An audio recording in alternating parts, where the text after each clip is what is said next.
चलिए सभी लोगों को नमस्ते और हम लोग शुरुआत करेंगे आज के सेशन का। जैसा कि आप सभी लोगों को पता होगा कि टीचर्स का जो आपका ये टेस्ट चलता है बीपीएससी टीआरई 4.0 के लिए, जिसमें डेली बेसिस पर आपके साइंस के और यहाँ पर 40 क्वेश्चंस आपको डेली टेस्ट आपका होता है। ऑफलाइन और ऑनलाइन दोनों मोड में ये टेस्ट अवेलेबल होता है और साथ ही साथ मेरे भाई इसका डिस्कशन जो है आपको यूट्यूब चैनल पर डेली आपको मिल जाता है। तो आप सभी लोग एक बार जुड़ जाइए और हम लोग शुरुआत करेंगे आज के इस क्वेश्चंस का और देखते हैं हम लोग जो भी क्वेश्चंस है। क्योंकि ये टेस्ट पहले आपका 8 साढ़े 8 बजे होता था, लेकिन अभी इसकी टाइमिंग जो है 9 बजे हुई है, इसलिए आप सभी लोग मेरे भाई डेली अब 9 बजे ही लाइव जुड़ेंगे इसमें। और हम लोग देखते हैं जो सेशन हमारा है उसको देखते हैं और उससे क्वेश्चंस को हम लोग देखेंगे।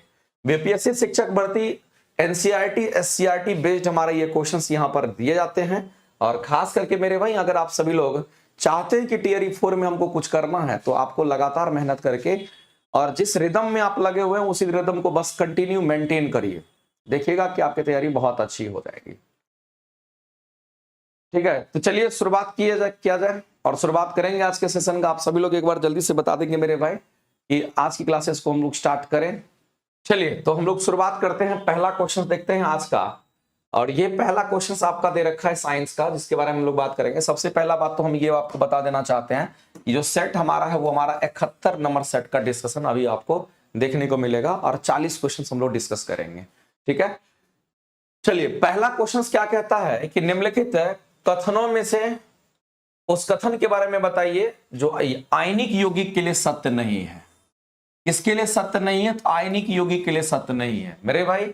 आयनिक यौगिक की अगर बात करता है तो हम कितनी बार आपको बता चुके हैं, कितनी बार हम आपको बता चुके हैं आयनिक कंपाउंड के बारे में। और ये क्वेश्चंस कहीं ना कहीं मेरे भाई ये इधर से उधर से आपके एग्जाम में आ ही जाता है। अगर आयनिक कंपाउंड की अगर हम बात करते हैं तो आपको ध्यान रखना मेरे भाई, ये हमारा बॉन्ड तभी बनेगा जब यहां पर धातु और अधातु की बात होती है। ये किसके किसके बीच में बनता है? तो धातु और अधातु के बीच में, धातु और दूसरा हमारा अधातु के बीच जो हमारा बंधन बनता है उसी से हमारा क्या होता है? आयनिक कंपाउंड बनता है। दूसरी बात ध्यान रखना मेरे भाई, अगर हम बात करते हैं इसमें, अगर इसकी बात करते हैं, इसका मेल्टिंग पॉइंट और बॉइलिंग पॉइंट की बात करते हैं, ये अधिक होता है और ये हमारा सबसे मजबूत बंधन का निर्माण करता है। ये हमारा सबसे मजबूत बंधन का निर्माण करता है। सबसे मजबूत जो हमारा बॉन्ड होता है वो हमारा कौन होगा? ये सबसे मजबूत बंधन हमारा ये बनाता है, जिसको आयनिक बंधन के नाम से हम लोग जानते हैं। दूसरी बात आपको ध्यान रखना मेरे भाई, थर्ड की अगर बात करते हैं, ये ध्यान रखना कि इसके मेल्टिंग पॉइंट तथा बॉइलिंग पॉइंट की अगर हम बात करते हैं तो मेरे भाई मेल्टिंग पॉइंट और बॉइलिंग पॉइंट हमारा क्या होता है? अधिक होता है। यानी कहने का मतलब है कि ज्यादा तापमान पर मेल्ट करेगा, ज्यादा तापमान पर ये बॉयल भी होता है, ये अधिक होता है। इस बात को आप ध्यान रखेंगे। चौथा पॉइंट ध्यान रखेंगे मेरे भाई, ये आयनिक कंपाउंड हमारा कैसा होता है? ये हमारा भंगुर होता है। ये कैसा होगा? तो भंगुर होता है। और भंगुर होता है मतलब ब्रिटल होता है। भंगुर को हम लोग क्या कहते हैं? तो इसको हम लोग यहाँ पर ब्रिटल के नाम से हम लोग जानते हैं। एक्चुअली में ये कैसा होगा कि यहाँ पर ब्रिटल होता है। और दूसरी बात, अगर मेरे भाई भंगुर होगा तो हम कहेंगे ये हमारा हार्ड भी होता है। इस बात को ध्यान रखना, क्योंकि जो कठोर होता है, जो हमारा हार्ड होता है, वही हमारा भंगुर होता है। ये बात आपको ध्यान रखना है। और सबसे अहम चीज मेरे भाई एक और पॉइंट इसमें है कि आयनिक कंपाउंड जब कभी भी बनेगा तो ये इलेक्ट्रॉन ट्रांसफर करके बॉन्ड बनाता है। ये किससे बॉन्ड का निर्माण करेगा? तो इलेक्ट्रॉन ट्रांसफर करके बॉन्ड बनाता है। यहां पर मेरे भाई इलेक्ट्रॉन के ट्रांसफर से बॉन्डिंग होती है। इलेक्ट्रॉन के ट्रांसफर से बॉन्डिंग बनती है। इस बात को आप ध्यान रखेंगे। इलेक्ट्रॉन ट्रांसफर करके यहां पर बॉन्डिंग करता है। इस बात को आप ध्यान रखें। ये आयनिक कंपाउंड की कम से कम इतने सारे पॉइंट्स आपको ध्यान रहने चाहिए। ठीक है, तो अगर हम लोग देखते हैं यहां पर मेरे भाई कि अगर हम लोग यहां पर कथन गलत की बात कर रहा है, कौन सा स्टेटमेंट गलत है? तो सबसे पहला स्टेटमेंट हमारा यहां दे रखा है कि आयनिक यौगिक का गलनांक और कथनांक कह रहा है निम्न होता है। मेरे भाई पहला ही स्टेटमेंट हमारा गलत हो जाएगा, क्योंकि यहां पर मेल्टिंग पॉइंट और बॉइलिंग पॉइंट की बात करते हैं, ये हमारा अधिक होता है ना कि कम होगा। तो ये स्टेटमेंट तो हमारा गलत हो गया। आगे कहता है आयनिक यौगिक जो हमारा होता है वो भंगुर होता है। मेरे भाई हम आपको एक बात बता देना चाहते हैं कि भंगुर हम किसको कहते हैं? भंगुर हम वैसे मटेरियल को कहते हैं जिसको अगर गिराइएगा तो चकनाचूर हो जाता है, विदाउट इल्डिंग का, विदाउट खिंचाए हुए वो अचानक टूट जाता है। जैसे कि आप देखते होंगे कांच है, कांच को ऊपर से नीचे गिराइए चकनाचूर हो जाएगा, वो भंगुर है, इसीलिए उसको ब्रिटल कहते हैं। अगर वो डक्टाइल होता, तन्य होता तो टूटता नहीं, वो हमारा फैल जाता लेकिन टूटता नहीं। तो आपको ये चीज ध्यान रखना मेरे भाई, ये आयनिक हमारे कैसे होते हैं, तो भंगुर होते हैं। और साथ ही साथ मेरे भाई अगर इस भंगुर पर अगर आप दाब को आरोपित करते हैं, तो दाब आरोपित करने पर अगर आप उस पर प्रेशर अप्लाई करते हो, अगर उसको आप दबाते हो बहुत जोर से, तो मेरे भाई वो आपके क्या होंगे, तो टुकड़े के रूप में, यानी छोटे छोटे टुकड़े के रूप में वो टूट जाते हैं, क्योंकि मेरे भाई ये ब्रिटल होता है। अगर कोई ब्रिटल मटेरियल है उसको कस के दबाइएगा तो चकनाचूर छोटे छोटे पार्ट में अपने आप टूट करके अलग हो जाता है। ये कहीं ना कहीं मेरे भाई ये स्टेटमेंट हमारा क्या कहेंगे यहाँ पर, राइट स्टेटमेंट हमारा है कि दाब पड़ने के बाद हमारा चकनाचूर हो जाता है। आगे बात करते हैं कि धनात्मक और ऋणात्मक आयन के बीच में प्रबल आकर्षण बल के कारण आयनिक यौगिक हमारा ठोस होता है और कुछ हद तक ये हमारा कठोर भी होता है। हम लोग देखिए मेरे भाई कि ये कैसा होगा, तो ये हमारा कठोर होता है, क्योंकि ये हमारा भंगुर होगा तो ये हमारा कठोर भी होगा। दूसरी बात ध्यान रखना, ये मजबूत बंधन का निर्माण करेगा और धातु और अधातु दोनों के बीच में होता है। इसीलिए मेरे भाई हम कहते हैं कि जो धातु होता है इसमें इलेक्ट्रॉन त्यागने की प्रवृत्ति होती है और अधातु में इलेक्ट्रॉन ग्रहण करने की प्रवृत्ति होती है। तो जो धातु होता है इस पर हम कहेंगे यहाँ पर प्लस होता है आयंस, और अधातु पर क्या होगा कि यहाँ पर माइनस आयन होता है। तो यहाँ प्लस और माइनस अगर हो रहा है, इसका मतलब मेरे भाई दोनों अपोजिट चार्जेस हैं। इस पर माइनस हमारा होता है धातु पर, और धातु पर हम कहेंगे पॉजिटिव चार्ज होता है। तो ये प्लस ये माइनस अपोजिट चार्जेस अट्रैक्ट करता है, एक दूसरे को अट्रैक्ट कर देगा, और वैसी परिस्थिति में वो हमारा एक मजबूत बंधन का निर्माण कर लेता है। तो मेरे भाई हम कहेंगे इसमें हमारा क्या होगा, कहेंगे धनात्मक होगा यानी कि पॉजिटिव होगा, और ऋणात्मक यानी कि नेगेटिव हमारा होगा। यानी ये दोनों आयंस यहां पर क्या होंगे, तो होंगे, और इन दोनों आयंस के बीच में हमारा स्ट्रॉन्ग यहां पर अट्रैक्टिव फोर्स यानी कि हमारा प्रबल आकर्षण बल काम करेगा, और इसी प्रबल आकर्षण बल के कारण वह यौगिक हमारा हार्ड यानी कि ठोस हो जाता है, और कुछ हद तक वो कठोर भी हो जाता है। तो आप देख रहे हैं मेरे भाई यहां पर प्लस और माइनस दोनों कंसेप्ट है, क्योंकि एक धातु है तो दूसरा अधातु है। धातु में इलेक्ट्रॉन को त्यागने की प्रवृत्ति होती है और अधातु में इलेक्ट्रॉन को ग्रहण करने की प्रवृत्ति होती है, ये बात हम सभी लोग जानते हैं। तो ये स्टेटमेंट भी हमारा सही था, ये स्टेटमेंट भी हमारा सही था, यहां ये स्टेटमेंट हमारा सही हो गया, और पहला तो मेरे भाई गलत था। आगे हम लोग देखते हैं ये स्टेटमेंट हमारा यहां पर रॉन्ग हो चुका है। इस स्टेटमेंट की बात करेंगे तो सही है, इसकी भी बात करेंगे तो सही है। आगे बढ़ते हैं, आयनिक यौगिक मेरे भाई गलित अवस्था में, किस अवस्था में, तो गलित अवस्था में। गलित अवस्था कहने का मतलब है मेरे भाई ये हमारे लिक्विड स्टेट की अगर बात करता है, किस स्टेट की बात करेगा, तो हम कहेंगे लिक्विड फॉर्म, लिक्विड स्टेट की हम बात करते हैं। तो मेरे भाई लिक्विड स्टेट की अगर बात करते हैं, और लिक्विड स्टेट को हम लोग कहते हैं द्रव की अवस्था। ये हमारा द्रव की अवस्था में क्या करता है, इलेक्ट्रिसिटी को प्रवाह करता है मेरे भाई। द्रव की अवस्था में क्या करता है, विद्युत धारा को यहां पर प्रवाहित करता है। विद्युत धारा से प्रवाहित कब होगी, ठोस अवस्था में विद्युत धारा प्रवाहित नहीं होगी, ये गलित अवस्था में होगा, लिक्विड फॉर्म में जब होता है तब होगा। आप जानते होंगे कि किसी भी सॉल्यूशंस के अंदर, किसी भी लिक्विड के अंदर, किसी भी सॉल्यूशन के अंदर अगर विद्युत धारा का प्रवाह होता है वह आयंस के कारण होता है, और इसमें आयंस भी हमारे टूट करके अलग अलग आयंस हो जाते हैं, पॉजिटिव अलग नेगेटिव अलग। और हम कहते हैं कि यहां पर हमारा विद्युत धारा होगा, लेकिन विद्युत धारा जो प्रवाहित होगी, जो विद्युत धारा मेरे भाई यहां पर प्रवाहित होगी, विद्युत धारा चलेगी, लेकिन उसके लिए ठोस अवस्था नहीं होना चाहिए, उसके लिए गलित अवस्था होना चाहिए, यानी कि हमारा लिक्विड स्टेट होना चाहिए। स्टेटमेंट कहीं ना कहीं मेरे भाई यहां पर हम कहेंगे करेक्ट हो जाएगा। तो ये स्टेटमेंट हमारा यहां पर करेक्ट हो गया। और आपसे क्वेश्चन में ये पूछा गया था कौन सा स्टेटमेंट हमारा सही नहीं है, तो मेरे भाई केवल और केवल एक ही स्टेटमेंट ऐसा हम लोगों को चारों में मिला है जो कि आपका यहां पर गलत है, और वह गलत वाला हमारा कौन सा कहेंगे, केवल और केवल पहला गलत है। इसलिए इस क्वेश्चन के अगर आंसर करेंगे तो हम लोग पहले क्वेश्चन का आंसर यहां पर ऑप्शन नंबर सी के साथ जाएंगे। आगे बढ़ते हैं मेरे भाई, और अगला क्वेश्चन हम लोग देखते हैं, और अगला क्वेश्चन देखते हैं कितने, बताइए अगला क्वेश्चन आप सभी लोग बता दीजिए मेरे भाई कि इस क्वेश्चन का आंसर करके बता दीजिए, देखते हैं कितने लोग इस क्वेश्चन का आंसर करते हैं। कह रहा प्रत्येक तत्व की बात करते हैं, हमारे पीरियोडिक टेबल की अगर हम बात करते हैं मेरे भाई, अगर हम लोग यहाँ पर पीरियोडिक टेबल की अगर हम बात करते हैं तो एक बात आप जान लीजिए, हमारे पीरियोडिक टेबल में 118 तत्व मौजूद हैं। कितने तत्व मौजूद है, 118 तत्व होते हैं, ये बात आप सभी लोगों को पता होगा। और इसी तत्व की बात करते हैं तो मेरे भाई 118 तत्व है, और सबका क्या है, क्योंकि यहाँ पर सबकी अगर बात करते हैं तो आपको ध्यान रखना है 118 तत्व यानी कि सबका मेरे भाई यहाँ पर कहेंगे सबका भिन्न भिन्न सिंबल होता है। सबका जो सिंबल होगा वो कैसा होगा, कहेंगे यहाँ पर सबका सिंबल मेरे भाई भिन्न भिन्न होता है, ये बात आपको ध्यान रखना। सबका भिन्न भिन्न सिंबल होता है, एक ही लाइन में आप जान लीजिए सबका सिंबल कैसा होगा कि यहाँ पर भिन्न भिन्न होता है हमारे पूरे पीरियोडिक टेबल में।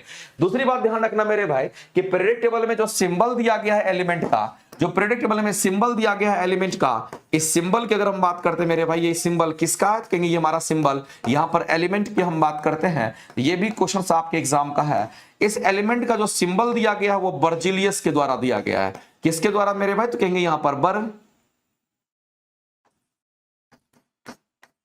बर्जिलियस के द्वारा दिया गया। साइंटिस्ट का नाम है बर्जिलियस, इसी के द्वारा दिया गया। ये बात आपको ध्यान रखेंगे। जो सिंबल हमारा यहां पर आप कहेंगे, ये सिंबल जो हमारा दिया गया है गिवन बाय, हम कहेंगे बर्जिलियस के द्वारा दिया गया है। तो एक बात आप जान लीजिए कि प्रत्येक तत्व का अपना क्या, तो एक एक नाम होता है। जैसे कि अगर हम बात करते हैं सोडियम, पोटासियम, हम फास्फोरस की बात करते हैं, सल्फर की बात करते हैं, 118 तत्व है और सबका अपना अपना नाम है। तो 118 तत्व में मेरे भाई इसका क्या कहेंगे, एक तो इसका हमारा पर्टिकुलर नाम होता है और दूसरी बात है मेरे भाई इसका अपना एक सिंबल होता है। तो इसका नाम भी होगा और इसका सिंबल भी होगा, इसीलिए इसका एक नाम भी है और एक क्या कहेंगे यहां पर, और एक यहां पर सिंबल भी होता है। और मेरे भाई यहां पर कहेंगे यहां पर और एक सिंबल भी होगा। इस बात को आप ध्यान रखेंगे, सिंबॉलिक रिप्रेजेंटेशन भी होगा जिससे आप उसकी पहचान करेंगे।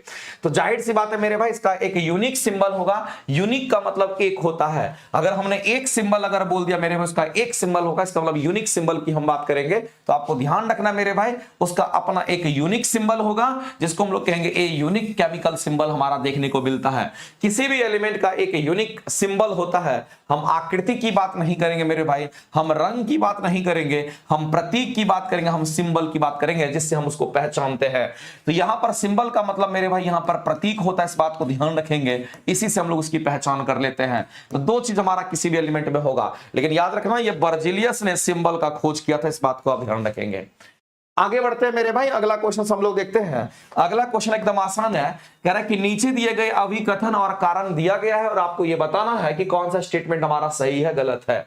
तो मेरे भाई सबसे पहला तो स्टेटमेंट हमारा ऊपर वाला और उसका रीजन यहां पर दे रखा है, इंग्लिश हिंदी दोनों दे रखा है। आप स्टेटमेंट और रीजन दोनों को आप पढ़ेंगे और बताएंगे कौन सा सही है कौन सा हमारा गलत है। बताइए मेरे भाई इसमें से हमारे आंसर्स क्या होंगे। क्वेश्चन दे रखा है कि परमाणु विखंडन की घटना अत्यधिक ऊर्जा उत्पन्न करती है। अब जाहिर सी बात है मेरे भाई, कोई भी चीज अगर हमारा टूटता है तो heavy amount of energy release करता है, ये बात आप सभी को पता होगा। और हमारा जो न्यूक्लियर रिएक्टर होता है वो नाभिकीय विखंडन पर आधारित होता है। एक बात आप जान लीजिए मेरे भाई, अगर हम यहां पर किसी बात करते हैं, अगर हम यहां पर न्यूक्लियर रिएक्टर की अगर हम बात करते हैं, ये जो हमारा न्यूक्लियर रिएक्टर होता है ये जिस प्रिंसिपल पे काम करता है, ये जिस सिद्धांत पे काम करता है, उस सिद्धांत की अगर हम बात करते हैं, इसको हम लोग न्यूक्लियर फ्यूजन रिएक्शन के नाम से हम लोग जानते हैं।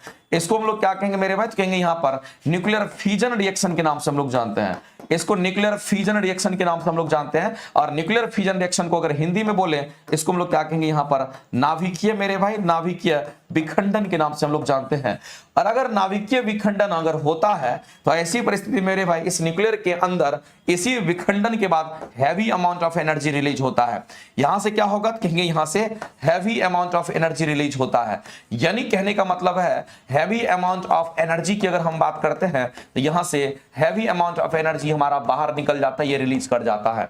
तो एक चीज क्लियर हो गया कि हमारे न्यूक्लियर रिएक्टर में तो ये कहानी होगी कि हमारा एनर्जी रिलीज करेगा और जिस प्रिंसिपल पे काम कर रहा है उसको हम लोग नाभिकीय विखंडन कहते हैं। दूसरी बात ध्यान रखना मेरे भाई, इसके अंदर जो हम लोग फ्यूल का इस्तेमाल करते हैं, इसके अंदर जो हम लोग ईंधन का इस्तेमाल करते हैं, चूंकि ये भी क्वेश्चन आपका पूछता है, और ये ईंधन जो हमारा होगा ये किसके रूप में होगा, याद रखना मेरे भाई यहां पर हम कहेंगे यूरेनियम का इस्तेमाल ज्यादातर हम लोग करते हैं। इसके अलावे भी हम किसका इस्तेमाल करेंगे, यहां पर थोरियम का इस्तेमाल करते हैं, लेकिन मुख्य रूप से हमारा यूरेनियम ही इस्तेमाल होता है क्योंकि ये सस्ता और इजिली मिल भी जाता है। तो आप कहेंगे मेरे भाई परमाणु विखंडन की जब घटना घटती है न्यूक्लियर रिएक्टर के अंदर का, जब परमाणु विखंडन की घटना घटती है उससे हैवी अमाउंट ऑफ रिलीज होता है। ये स्टेटमेंट हमारा यहां पर राइट है। आगे कहता है इस प्रक्रिया में एक नाभिक मेरे भाई दो भागों में टूटता है। जाहिर सी बात है एक नाभिक अगर दो भाग में टूटेगा इसी को तो हम लोग विखंडन कहते हैं मेरे भाई, यानी कि ये स्टेटमेंट हमारा कहीं ना कहीं यहां पर करेक्ट है। तो ये विखंडन है और ये हमारा अत्यधिक ऊर्जा निकलती है। इसका कोई रीजन का एक्सप्लेनेशन नहीं दिया है। हम कहेंगे दोनों स्टेटमेंट सही है, लेकिन मेरे भाई असर्शन का जो रीजन है वो करेक्ट एक्सप्लेनेशन नहीं दे रहा है, इसलिए ऑप्शन नंबर बी के साथ आपको जाना पड़ेगा। क्योंकि मेरे भाई यहां पर आपको ध्यान रखना है कि असर्शन भी सही है, रीजन भी सही है, लेकिन मेरे भाई यहां पर प्रॉपर एक्सप्लेनेशन नहीं दे रखा है, नॉट ए प्रॉपर एक्सप्लेनेशन। यानी कि मेरे भाई असर्शन, अभिकथन और कारण दोनों सही है, लेकिन कारण जो है अभी कथन की यहां पर उचित व्याख्या नहीं कर रहा है, इसीलिए इस क्वेश्चन का आंसर करेंगे ऑप्शन नंबर बी हमारा राइट हो जाएगा। और जब कभी भी व्याख्या नहीं करेगा ना, तब समझ लेना कि हमारा आंसर बी होगा, जब व्याख्या करेगा तब आंसर करते हैं यहां पर हमारा ए आंसर हमारा राइट होता है ऐसे क्वेश्चंस के लिए।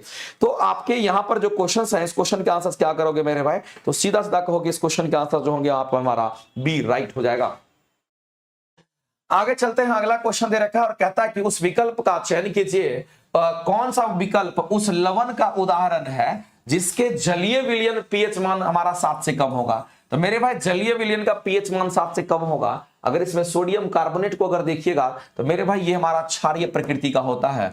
ये कैसा प्रकृति का होगा, कहेंगे हमारा क्षारीय होता है, ये तो क्षारीय होगा। अगर क्षारीय होगा इसका पीएच मान मेरे भाई 7 से हमारा क्या होगा, कहेंगे ज्यादा होता है। इसकी पीएच वैल्यू जो होगी वो हमारा 7 से क्या होगा, कहेंगे यहाँ पर 7 से ज्यादा होता है। अगर सोडियम बाइकार्बोनेट की भी बात कर लीजिए तो सोडियम बाइकार्बोनेट को हम लोग बेकिंग सोडा कहते हैं और बेकिंग सोडा हमारा क्षारीय प्रकृति का होता है, तो हम कहेंगे मेरे भाई ये भी हमारा क्षारीय हो गया। और अगर ये भी क्षारीय हो गया तो इसका भी पीएच मान हमारा क्या होगा, कहेंगे यहाँ पर हमारा 7 से यहाँ पर ये भी ज्यादा हो जाएगा। आगे बात करते हैं सोडियम क्लोराइड की, अगर हम बात करते हैं NaCl की, अगर हम बात करते हैं मेरे भाई, और आप सभी लोगों का जो होगा NaCl की बात करते हैं हमारा न्यूट्रल होता है, उदासीन होता है। और ऐसी परिस्थिति में आपको ध्यान रखना कि हमारा कैसा होगा, कि यहाँ पर उदासीन होगा। लेकिन अगर ये उदासीन है तो आपको ध्यान रखना है इसका पीएच मान क्या होगा, कि हमारा 7 के बराबर होता है। तो यहां पर आपसे बोला गया कि पीएच मान जो हमारा 7 से कम आएगा कौन सा होगा। अगर इन सभी से में देखते हैं मेरे भाई किसी का भी पीएच मान 7 से कम नहीं है, अगर नहीं है तो हम कहेंगे इसमें से कोई नहीं, ऑप्शन नंबर आप ई के साथ जाएंगे। लेकिन मेरे भाई ध्यान रखना है कि उस लवण का नाम बताइए जो कि जलीय विलयन में पीएच मान 7 से कम देता है, तो हमारा यहां पर नौसादर होता है, जिसको हम लोग NH4Cl के नाम से हम लोग जानते हैं। इसको हम लोग अमोनियम क्लोराइड के नाम से भी पढ़ते हैं। इसको क्या पढ़ेंगे, तो इसको हम लोग यहां पर अमोनियम क्लोराइड भी इसको हम लोग कहते हैं। इसको हम लोग क्या कहते हैं, अमोनियम क्लोराइड भी कहते हैं। और ये हमारा कैसी प्रकृति का होता है, तो मेरे भाई आपको ध्यान रखना है कि ये हमारा यहां पर कहेंगे वीक एसिड के रूप में हमारा मौजूद होता है। ये हमारा क्या होगा कि यहाँ पर हमारा वीक एसिड के रूप में मौजूद होगा। और अगर इसका जलीय विलयन हमें क्या देगा, कहेंगे इसके जलीय विलयन का जो पीएच मान हमारा होगा वह लेस देन हमारा 7 होता है। तो ये चीज आपको ध्यान रखना है। तो यहां पर मेरे भाई अमोनियम क्लोराइड नहीं दे रखा है, और इसका एक और नाम आप जान लीजिए मेरे भाई, किसको हम लोग यहां पर नौसादर के नाम से जानते हैं। इसको नौसादर हम लोग कह देते हैं, इस बात को ध्यान रखें, जिसको NH4Cl यहां पर देखने को आपको मिल रहा होगा। आगे बढ़ते हैं, और इसमें भी अलग अलग यूजेज हैं। अगर सोडियम कार्बोनेट की बात करते हैं तो उसका इस्तेमाल हम लोग पानी की अस्थायी कठोरता को दूर करने के लिए करते हैं, क्योंकि ये आपके एग्जाम का फेमस क्वेश्चन है, इसलिए मेरे भाई आपको पता होना चाहिए। इसी को हम लोग धोवन सोडा भी कहते हैं, और यही हमारा Na2 कितने मॉलिक्यूल्स, तो 10 मॉलिक्यूल्स होते हैं। और इसी का इस्तेमाल कहां पे करते हैं मेरे भाई, तो आपको ध्यान रखना है कि इसका इस्तेमाल पानी की अस्थायी कठोरता को दूर करने के लिए करते हैं। पानी की जो अस्थायी कठोरता होती है, पानी की कौन सी कठोरता मेरे भाई, तो अस्थायी कठोरता, पानी की अस्थायी कठोरता को क्या करते हैं, तो यहां पर अस्थायी कठोरता को यहां पर हम लोग दूर करने का काम इसी से करते हैं। और अगर सोडियम बाइकार्बोनेट की अगर बात कर लेते हैं तो सोडियम बाइकार्बोनेट को हम लोग बेकिंग सोडा के नाम से जानते हैं। इसको हम लोग धोवन सोडा कहते हैं मेरे भाई, ये भी ध्यान रखना, इसको हम लोग धोवन सोडा कहते हैं, वॉशिंग सोडा कहते हैं। और इसको हम लोग क्या कहते हैं, इसको हम लोग यहाँ पर बेकिंग सोडा के नाम से जानते हैं। ये हमारा यहाँ पर बेकिंग सोडा होता है, और बेकिंग सोडा को खाने वाला सोडा कहते हैं, और इसका खाने में भी इस्तेमाल करते हैं। साथ ही साथ ये हमारा क्या होगा, कहेंगे किसी को चींटी वगैरह से डंक लग जाता है, वहां पर इसी बेकिंग सोडा का लेप लगाया जाता है। इसको सोडियम बाइकार्बोनेट कह दीजिए, या सोडियम आप यहां पर हाइड्रोजन कार्बोनेट कह दीजिए, या फिर बेकिंग सोडा कह दीजिए, सब एक ही चीज है। आगे चलते हैं और अगला क्वेश्चन हम लोग देखते हैं मेरे भाई। और अगला क्वेश्चन हमारा क्या कहता है, फोटोग्राफी में बोला गया कि फोटोग्राफी में सोडियम थायोसल्फेट मेरे भाई फोटो फिक्सर का काम करता है। एक लाइन में आप जान लीजिए, कई बार आपके सामने में आया है। इसको हम लोग क्या कहेंगे, तो ये हमारा यहाँ पर फोटो फिक्सर हमारा होता है। इसको हम लोग क्या कहते हैं, यहाँ पर फोटो फिक्सर के नाम से जानते हैं, ये बात आपको ध्यान रखना है। तो मेरे भाई सोडियम थायोसल्फेट Na2S2O3 की बात करेंगे तो याद रखना, ये सॉल्यूशन जो हमारा होता है ये फोटो फिक्सर होता है। जैसे जो नेगेटिव फिल्म वगैरह होता है जिसकी हम बात करते हैं, पहले के जमाने में देखते होंगे कि आपका जो रील्स होता था उसमें हमारा नेगेटिव वगैरह निकल करके आता था, उसमें इमेज कलर उसको चिपकाने के लिए हम उसका इस्तेमाल करते थे फोटो पिक्चर के रूप में, फिर जाकर के इमेज बनता था। तो ये इसी का इस्तेमाल करते थे। तो ये हमारा किस रूप में होता था मेरे भाई? तो आपको ध्यान रखना है कि जो अपघटित सिल्वर ब्रोमाइड को क्या कहते हैं, अपघटित जो हमारे सिल्वर ब्रोमाइड थे उसको क्या करते थे, उसको विलय सिल्वर थायोसल्फेट संकुलन के रूप में हम लोग क्या करते हैं, निकालने के लिए इसका इस्तेमाल करते हैं। और फोटो पिक्चर क्या करता है मेरे भाई, पूरा का पूरा हमारे फोटो को क्लीन कर देता है, साफ कर देता है और उसके ऊपर हमारा कलर चढ़ा देता है। आगे बढ़ते हैं, अगला क्वेश्चन है मेरे भाई, एल्युमिनियम को जंग लगने से बचाने के लिए हम लोग क्या करते हैं, एल्युमिनियम के ऊपर हम लोग यहां पर एनोडाइजिंग कर देते हैं मेरे भाई। तो आपको ध्यान रखना कि उसकी सतह पर एल्युमिनियम के ऑक्साइड्स की एक मोटी परत चढ़ा देते हैं, जिससे हमारे एल्युमिनियम पर जंग नहीं लगता है। उसको एनोडाइजेशन के नाम से हम लोग जानते हैं, ध्यान रखेंगे। अगर बात करते हैं यहां पर निम्नलिखित में से सबसे उपयुक्त विकल्प हमारे कौन से हैं, उसको बताना है। आप बता दीजिए मेरे भाई इसमें से कौन सा होगा। कह रहा है वे पौधे जिनमें पौधे के विभिन्न भाग उपस्थित नहीं होते हैं। आपको यह कह रहा है कि वे पौधे जिनमें पौधे के विभिन्न भाग मेरे भाई उपस्थित नहीं होते हैं, और वे समूह हमारा संबंधित किससे होगा? तो आप याद रखना मेरे भाई, ये हमारे थैलोफाइटा के अंतर्गत आता है। ये किस में आएगा? तो इसको हम लोग यहां पर थैलोफाइटा कह देते हैं। और थैलोफाइटा का जो एग्जांपल है वो आप जान लीजिए मेरे भाई, हम शैवाल वगैरह की बात करेंगे। और आप जानते हैं मेरे भाई कि शैवाल वगैरह की बात करते हैं ना, या थैलोफाइटा की हम बात करते हैं, इसमें जड़ तना पत्ती का डेवलपमेंट एकदम नहीं होता है। तो मेरे भाई जड़ की बात कर लीजिए, आप तना की बात कर लीजिए, या फिर पत्ती की अगर बात कर लीजिएगा, जड़ तना पत्ती यहां पर डेवलप एकदम नहीं होता है। इस बात को ध्यान रखेंगे, ये यहां पर डेवलप नहीं होता है, इसमें जड़ तना पत्ती डेवलप नहीं होगा। जड़ तना पत्ती के बारे में आपको पता नहीं चलता, जैसे कि सवाल में आप देख सकते हैं। तो ये मेनली थैलोफाइटा होता है। तो आपके दिमाग में आएगा सर हमारा ब्रायोफाइटा भी तो हो सकता है। मेरे भाई मैं आपको बता देना चाहता हूं, अगर ब्रायोफाइटा की अगर हम बात करते हैं ना, तो इस ब्रायोफाइटा में जड़ तना पत्ती होता है, लेकिन यहां पर आपको ध्यान रखना है वास्तविक रूप से नहीं होता, कि उसका कोई यूज नहीं होता है। तो आप ध्यान रखेंगे मेरे भाई, इसमें जड़ तना पत्ती तो होता है, जड़ हो गया, तना हो गया। अगर हम पत्ती की बात करते हैं तो जड़ तना पत्ती यहां पर वास्तविक रूप से डेवलप नहीं होता, ये ध्यान रखेंगे।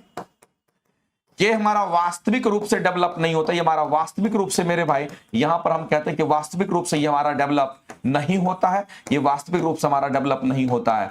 लेकिन ये होता है, लेकिन वास्तविक रूप से इसका कोई यूज नहीं होता है, इसीलिए हम लोग ऐसा कह देते हैं कि इसके पास भी हमारा डेवलपमेंट नहीं होता है। लेकिन आप समझिएगा कि जड़ तना पत्ती होगा, लेकिन उसका कोई काम नहीं है, क्योंकि वह वास्तविक रूप से डेवलप नहीं होता है। इसीलिए मेरे भाई इसको कंसिडर हम लोग नहीं कर रहे हैं, क्योंकि यहां पर कह रहा है कि विभिन्न भाग उपस्थित एकदम नहीं होते हैं। वो कह रहा यहां है लेकिन उसका यूज नहीं है। यहां पर कह रहा है कि उपस्थित नहीं होते हैं, वो हमारा किसके अंतर्गत आएगा? तो कहेंगे वो हमारा थैलोफाइटा आएगा। और थैलोफाइटा की अगर बात करते हैं, इसमें से नहीं दे रखा है, उपयुक्त में से कोई नहीं आप लगाएंगे।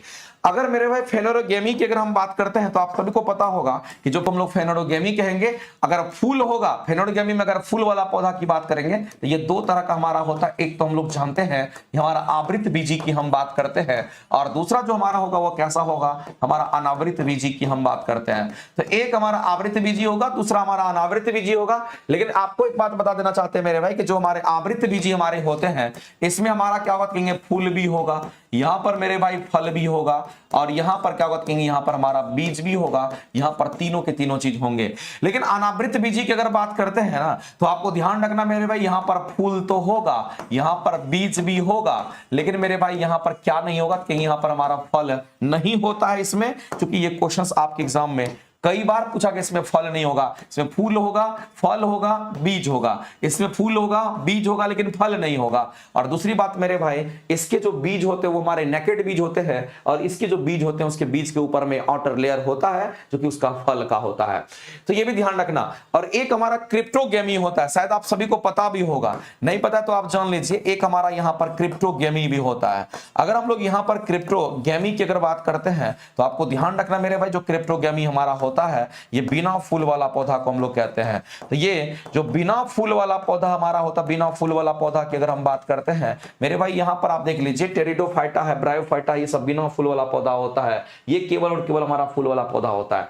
तो आप ध्यान रखेंगे, ये बिना फूल वाला पौधा होगा, तो इसके पास मेरे भाई जब फूल ही नहीं होगा तो इसमें बीज भी नहीं होगा, और जब बीज नहीं होगा मेरे भाई तो हम कह सकते हैं ये हमारा क्रिप्टोगेमी में थैलोफाइटा, पैराफाइटा और हमारा टेरिडोफाइटा आता है। और ब्रायोफाइटा को हम लोग प्लांट का उभयचर भी कहते हैं, क्योंकि ये जल और स्थल दोनों जगह देखने को मिलता है। और ब्रायोफाइटा के जो एग्जांपल्स हैं वो रिक्सिया और मर्केंसिया, जो कि फेमस एग्जांपल है। टेरिडोफाइटा की बात करते हैं तो ये भी हमारे उसी में आता है, बिना फूल वाले में। क्रिप्टोगेमी में ही आएगा। लेकिन टेरिडोफाइटा हमारा एक ऐसा प्लांट होता है मेरे भाई, आपको ध्यान रखना कि ये जमीन पर फैलता है, इसमें जड़ तना पत्ती का डेवलपमेंट हो जाता है, और जब जड़ तना पत्ती का डेवलपमेंट वास्तविक रूप से होगा तो इसमें जाइलम और फ्लोएम दोनों होंगे। और ऐसी परिस्थिति में हम कहते हैं मेरे भाई, इसमें हमारा, हम कहते हैं यहाँ पर हमारा क्या होगा, तो हम कहेंगे ये हमारा जड़ तना पत्ती तीनों हमारा होता है, ये हमारा जमीन पर फैलता है, ध्यान रखेंगे टेरिडोफाइटा। और ये इसके लिए एग्जांपल हमारा, बहुत एग्जांपल हमारा फेमस है, जिसको फर्न की बात करते हैं या मर्सिलिया की बात करते हैं, इसके लिए रिस्किया मर्केंसिया कहेंगे, इसलिए फर्न और मर्सिलिया की बात करते हैं, ये फेमस एग्जांपल हमारा होता है।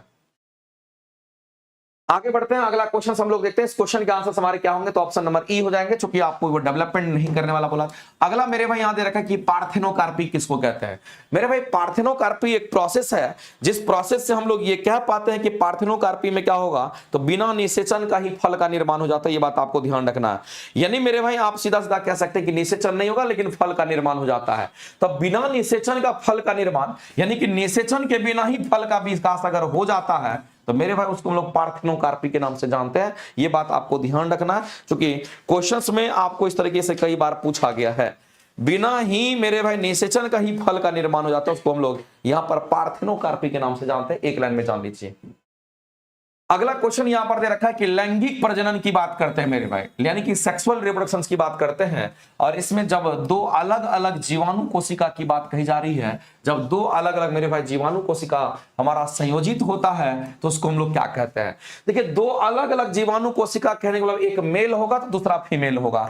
आप सभी को पता होगा मेरे भाई, अगर हम यहां पर सेक्सुअल रिप्रोडक्शन की अगर हम बात करते हैं, हम किसकी बात कर रहे हैं, हम यहां पर सेक्सुअल रिप्रोडक्शन की हम बात कर रहे हैं। और सेक्सुअल रिप्रोडक्शन को हम लोग क्या कहते हैं, यहां पर लैंगिक प्रजनन के नाम से हम लोग जानते हैं। इसको क्या कहेंगे, तो इसको हम लोग लैंगिक प्रजनन के नाम से हम लोग जानते हैं। ये हमारा लैंगिक प्रजनन हमारा होता है। अब इस लैंगिक प्रजनन में क्या होगा, तो मेरे भाई हम कहेंगे मेल भी होगा और फीमेल भी होगा। तो मेरे भाई यहां पर हम कहेंगे मेल गैमेट होगा, इसमें हमारा मेल गैमेट होगा, और साथ ही साथ इसमें क्या होगा कि यहां पर हम कहेंगे यहां पर फीमेल गैमेट होगा।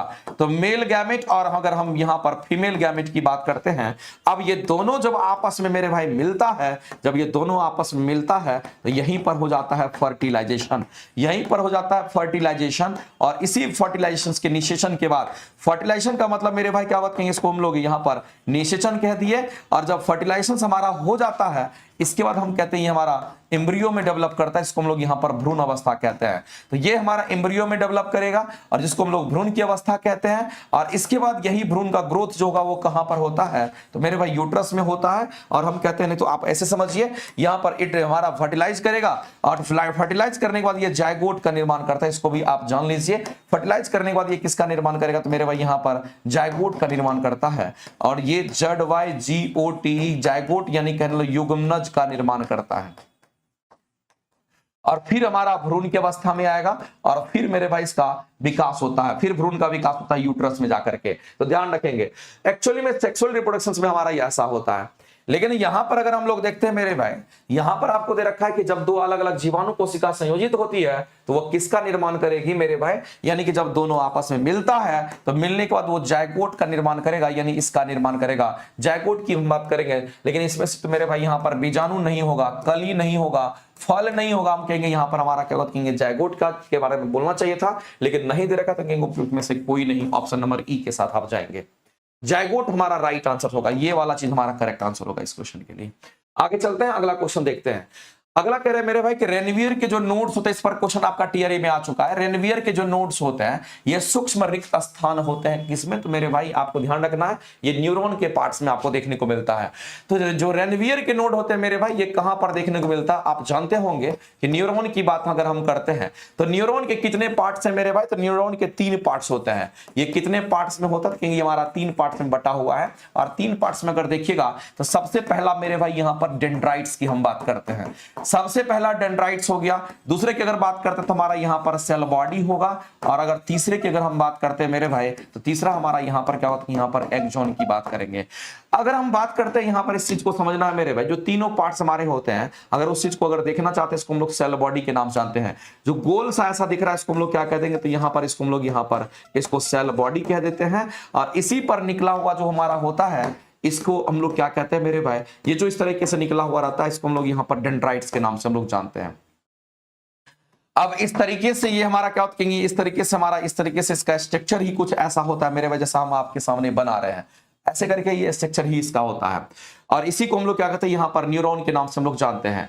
अब यहाँ पर बात आता है कि ये वाला जो पार्ट होता है इसको क्या कहते हैं, इसको डेंड्राइट्स के नाम से हम लोग जानते हैं, जैसा कि आपको यहाँ पर दिख रहा होगा, इसको हम लोग डेंड्राइट्स के नाम से जानते हैं, ये हमारा डेंड्राइट्स होता है। और मेरे भाई एक बात ध्यान रखिएगा, कोई भी अगर सिग्नल अगर पहुंचता है तो वो डेंड्राइट्स में सबसे पहले पहुंचता है, यानी कि सबसे पहले अगर कोई भी सिग्नल अगर पहुंचता है तो वो डेंड्राइट्स को मिलता है और उसके बाद ही संवेदना हमारा कहीं जाता है। तो आपको ध्यान रखना, सबसे पहली संवेदना कहां पे, तो कहेंगे डेंड्राइट्स को मिलती है, फिर हमारे ब्रेन वगैरह में जाता है।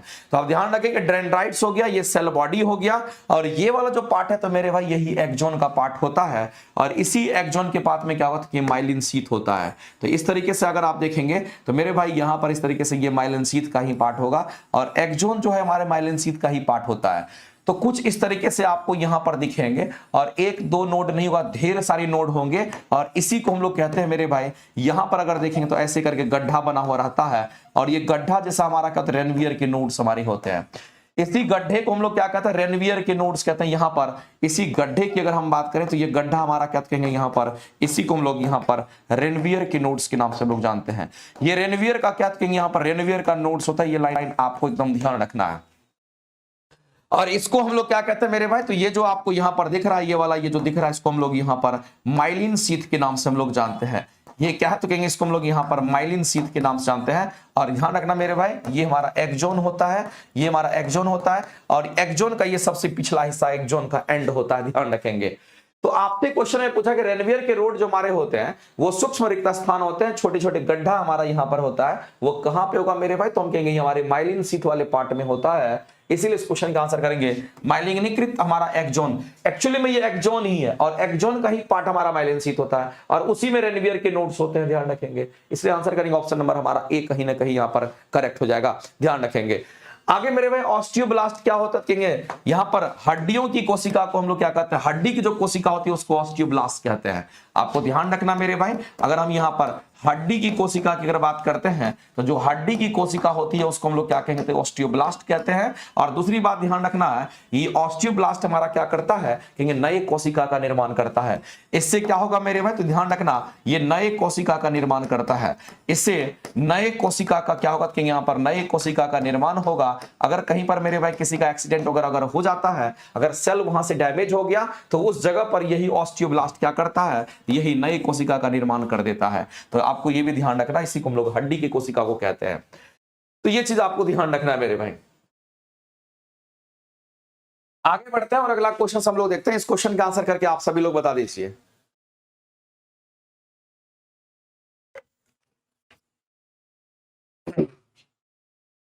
इस क्वेश्चन का आंसर करके आप सभी लोग बता दीजिए मेरे भाई। कहता है कि जब आवृत्ति का प्रकाश जब किसी धातु पृष्ठ पर डाला जाता है तो इलेक्ट्रॉन का उत्सर्जन होता है।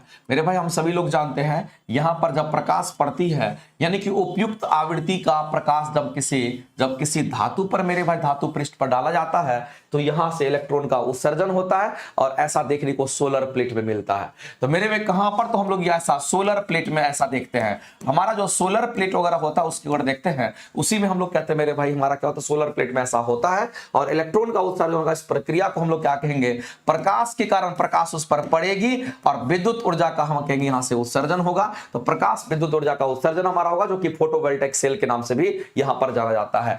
तो ऐसा मेरे भाई कहां पर होगा, तो आपको ध्यान रखना है, ये हमारे कहां पर होंगे, तो कहेंगे यहां पर फोटोवोल्टाइक सेल की अगर हम बात करते हैं, जो फोटोवोल्टाइक हमारा सेल होता है, तो वहां पर ये चीज देखने को मिलता है कि प्रकाश ऊर्जा से विद्युत ऊर्जा में परिवर्तित हो जाता है, जो कि हमारे सोलर सेल में भी देखने को आपको मिलता है।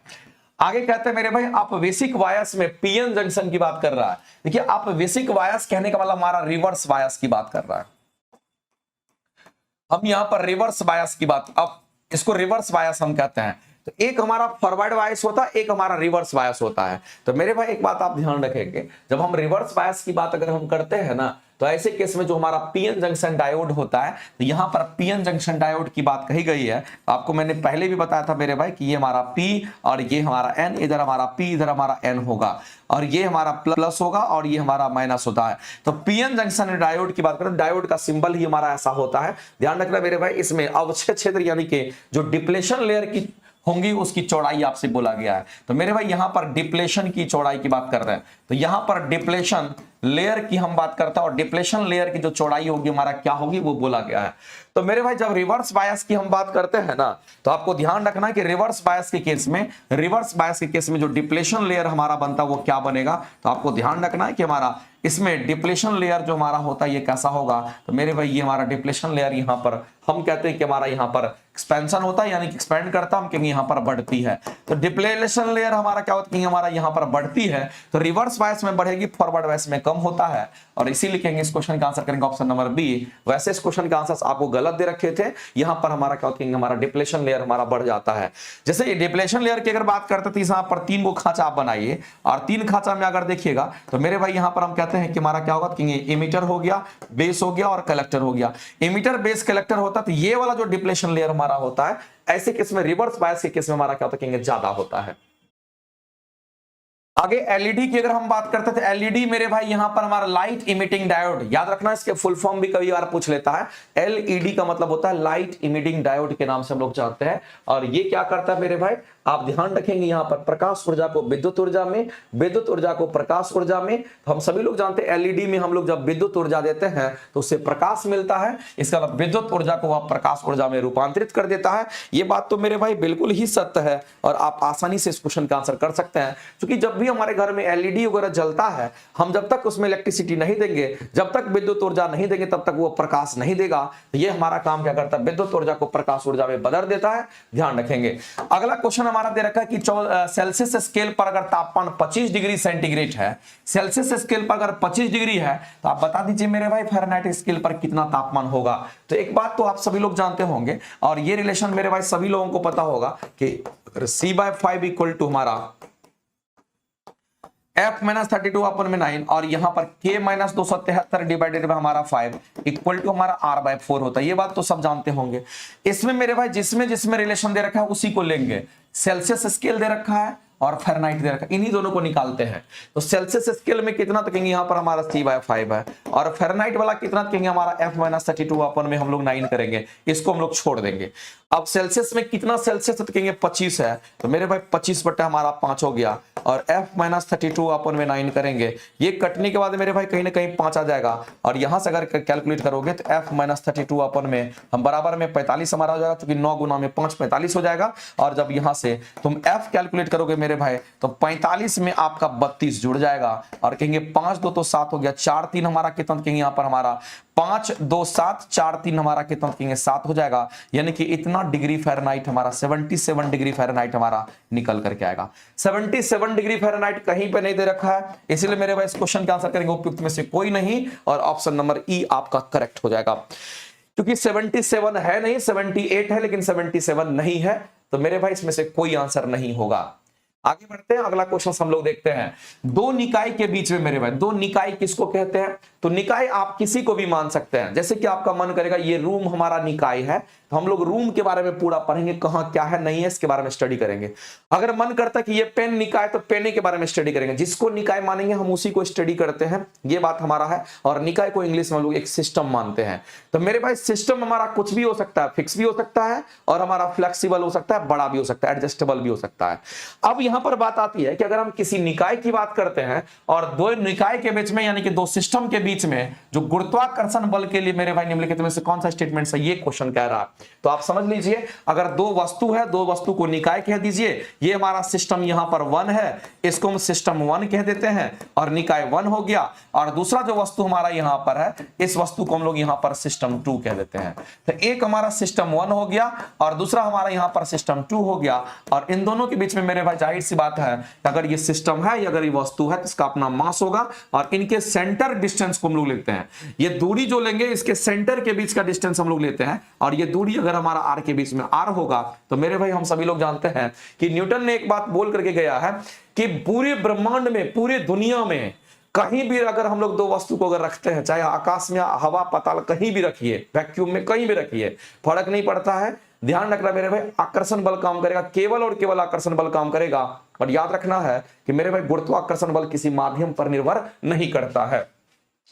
तो यहां पर जो बल काम करेगा उसको ग्रेविटेशनल फोर्स कहेंगे, और कितना होगा तो कहेंगे ये हमारा दोनों वस्तु का द्रव्यमान मान लेते हैं, इसका द्रव्यमान m1 है, इसका द्रव्यमान m2 है, तो ये हमारा कैपिटल G m1 m2 अपन में क्या कहेंगे, तो यहां पर हमारा इनके बीच के सेंटर के बीच, ये सेंटर से सेंटर के बीच की दूरी r होती है, इनका स्क्वायर हम लोग कहेंगे, तो ये हमारा फॉर्मूला गुरुत्वाकर्षण का होता है। तो मेरे भाई ग्रेविटेशनल फोर्स हमारा इतना ही होता है, लेकिन ये किस नेचर का होगा, तो कहेंगे ये आकर्षित नेचर का होता है, ये बात आपको ध्यान रखना है। ये कैसे, तो कहेंगे ये आकर्षित प्रकृति का होता है, एक लाइन में आप जान लीजिए, ये आकर्षित प्रकृति का होता है, आपको ये लाइन मेरे भाई ध्यान रखना है।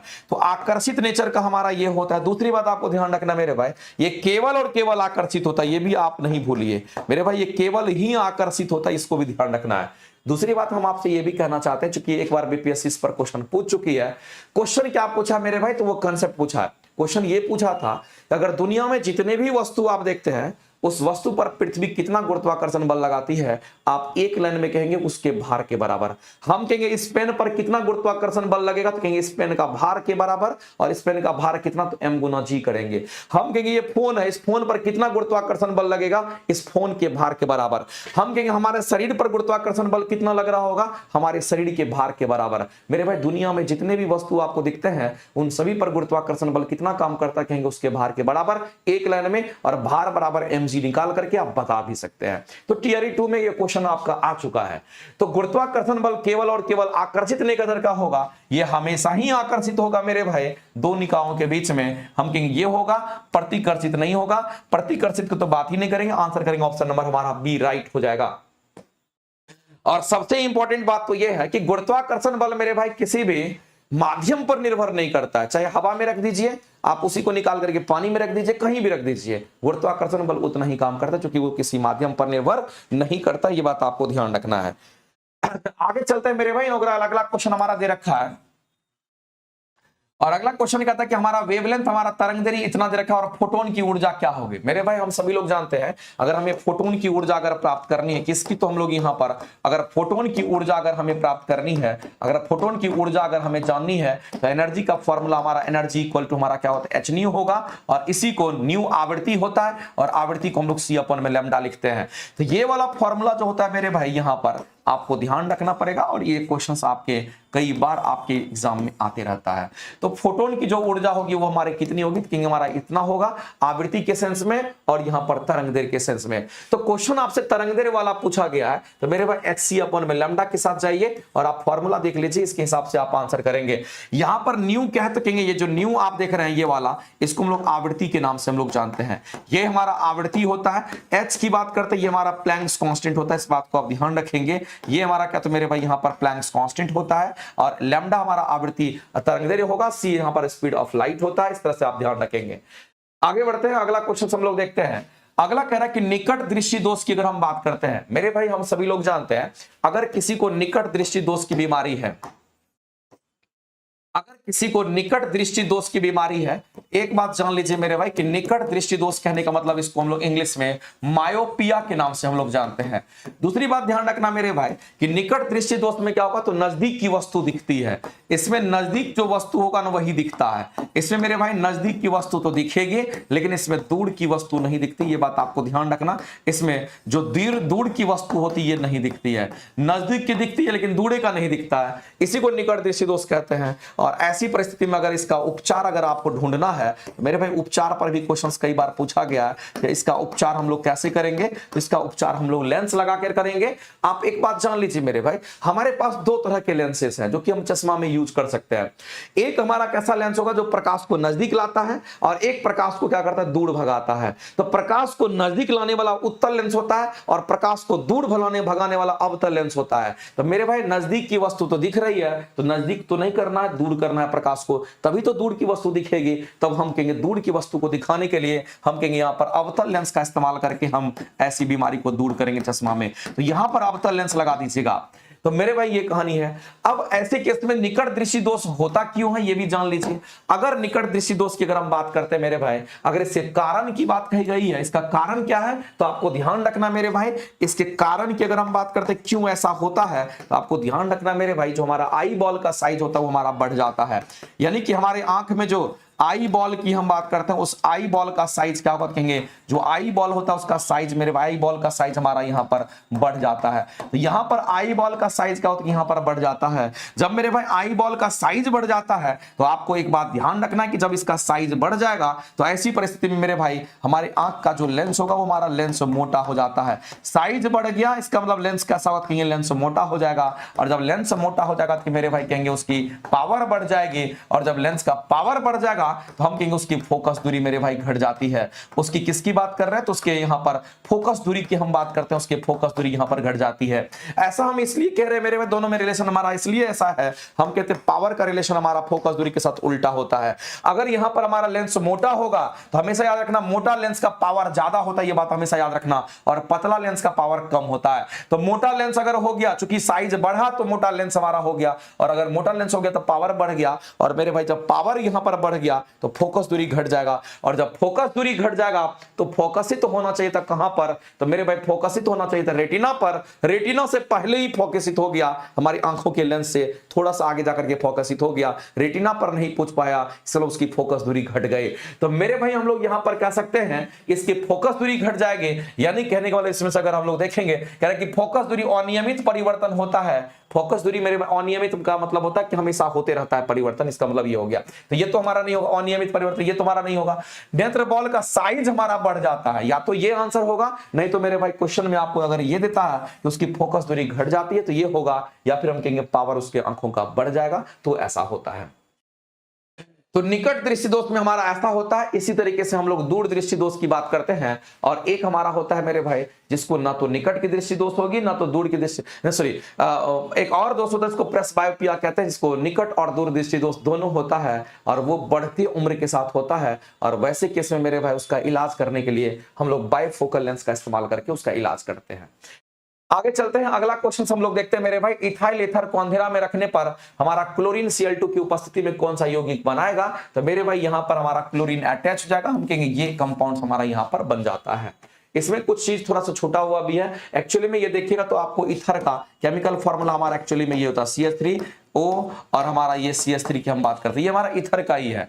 लेकिन यहां पर इथाइल ईथर लिखा है, इसलिए हम लोग 2 कार्बन को लेकर के जाएंगे, इसीलिए आपको यहां पर ऐसा भी लिखा हुआ मेरे भाई, ये हमारा CH3 होगा, फिर हमारा क्या कहेंगे यहाँ पर CH2 होगा, फिर यहां पर अगर देखिएगा इधर भी हमारा क्या होता है, यहाँ पर इथर CH2 होगा, फिर हमारा यहाँ पर CH3 होगा। तो यहां पर मेरे भाई इथाइल ईथर बोला है, इथाइल का मतलब मिथाइल, मीथेन के बाद इथेन, यानी 2 कार्बन का हमारा होगा, मीथेन इथेन, और ये ईथर का हमारा सिंबल होता है।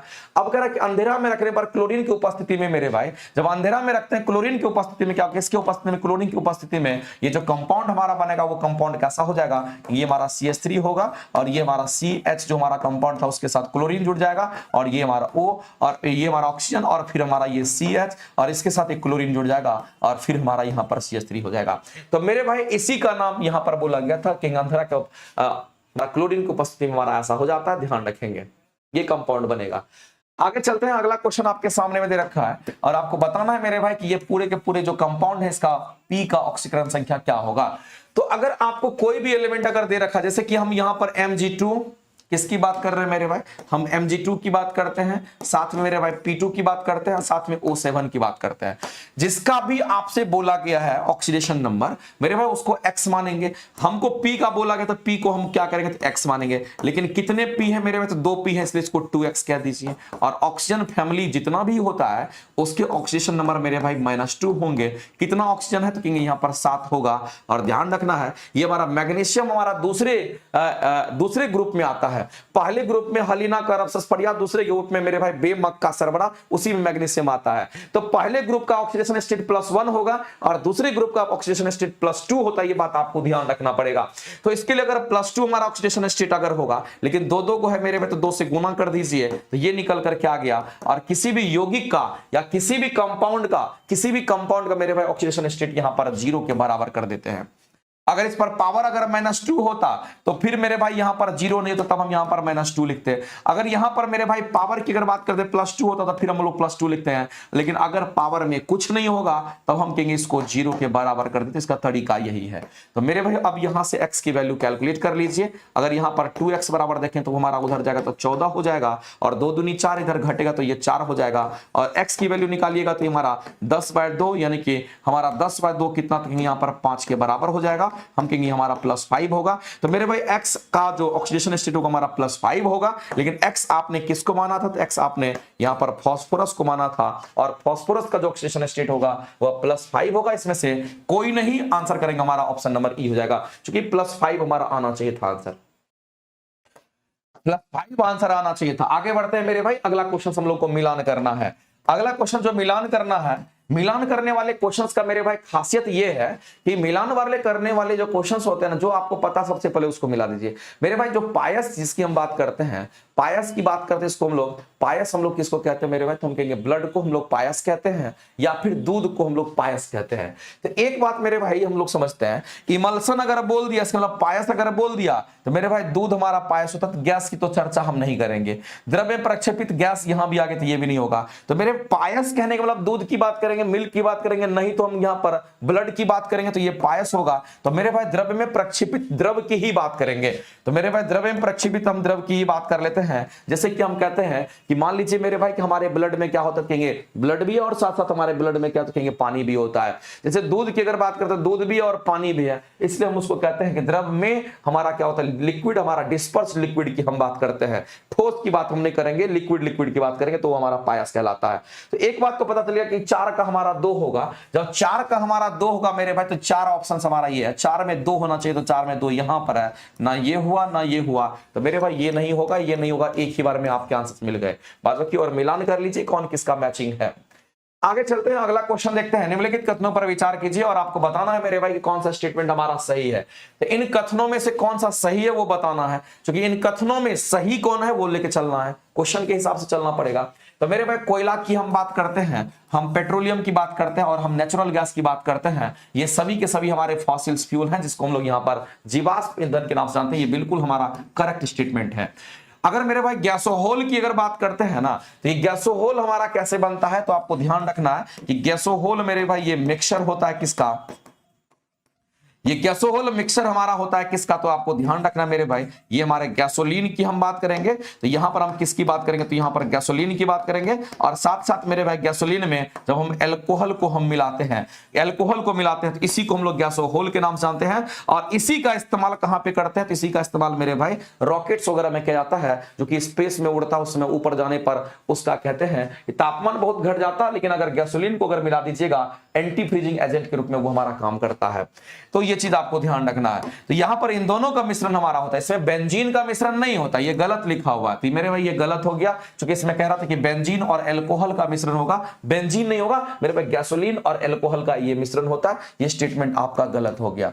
आगे कह रहा है कि भूतापीय ऊर्जा, जिसको जियोथर्मल एनर्जी के नाम से हम लोग जानते हैं मेरे भाई, ये हमारा कैसा, तो कहेंगे यहां पर हमारा नॉन कन्वेंशनल एनर्जी होता है। हम कहेंगे भूतापीय ऊर्जा हमारा क्या, जियोथर्मल एनर्जी हमारा नॉन कन्वेंशनल एनर्जी, जिसको हम लोग यहां पर अपारंपरिक स्रोत के नाम से जानते हैं।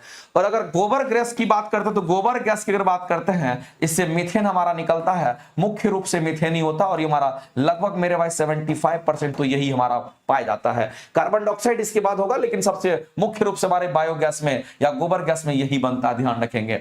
तो इसमें से आपसे बोला क्या कौन सा स्टेटमेंट सही मान लेते हैं, सही वाले को कौन सा स्टेटमेंट सही करना, क्योंकि सब में सही लिखा हुआ है। तो पहला, तीसरा और चौथा को सही कर लीजिए। पहला, तीसरा और चौथा करेंगे तो सी के साथ आप चले जाइए। आगे चलते हैं, अगला क्वेश्चन हम लोग देखते हैं। किसी रासायनिक समीकरण में मेरे भाई, अगर किसी भी रासायनिक समीकरण की बात करते हैं और अगर उसमें संकेत के रूप में आप स्मॉल जी का नाम यूज करते हो, अगर आप किसी भी रासायनिक, जैसे कि मान लेते हैं हमारे पास एक इक्वेशन होगा ए प्लस में हम कहेंगे यहां पर, मान लेते हैं कि ए प्लस हमारा बी, और बी से बना यहां पर हम कहेंगे सी, और सी से बना हमारा यहां पर डी। तो मेरे भाई अगर कहीं पर आपको ऐसा लिख दिया कि ए जो हमारा ये सॉलिड है, बी जो हमारा ये गैस है, सी जो हमारा यहां पर मान लेते हैं कि हमारा ये हमारा लिक्विड है और ये हमारा क्या तो मेरे भाई यहाँ पर गैस है। तो ऐसी परिस्थिति में आपको समझना है कि जी किसको इंडिकेट करेगा। एक और चीज हम आपको लिख देते हैं ताकि मेरे भाई आपको ध्यान रखना पड़ेगा कि ऐसी स्थिति में कहीं भी कंफ्यूजन की बात नहीं है। अगर इसमें एक्वस सॉल्यूशन की भी अगर बात कर लेता, आपको ऐसे शॉर्ट में लिखेगा, अगर एक्वस की बात कर लेता है तो आपको ध्यान रखना है कि ये एस हमारा सॉलिड्स को रिप्रेजेंट करता है कि ये कहीं ना कहीं हमारा सॉलिड्स है, ठोस है। जी हमारा किसको तो कहीं यहाँ पर गैस को रिप्रेजेंट कर रहा है। एल हमारा क्या कहीं यहाँ पर लिक्विड को रिप्रेजेंट कर रहा है। और एक्वस की अगर बात करते हैं मेरे भाई, तो जो एक्वस सॉल्यूशन होता है इसकी अगर हम बात करते हैं ना,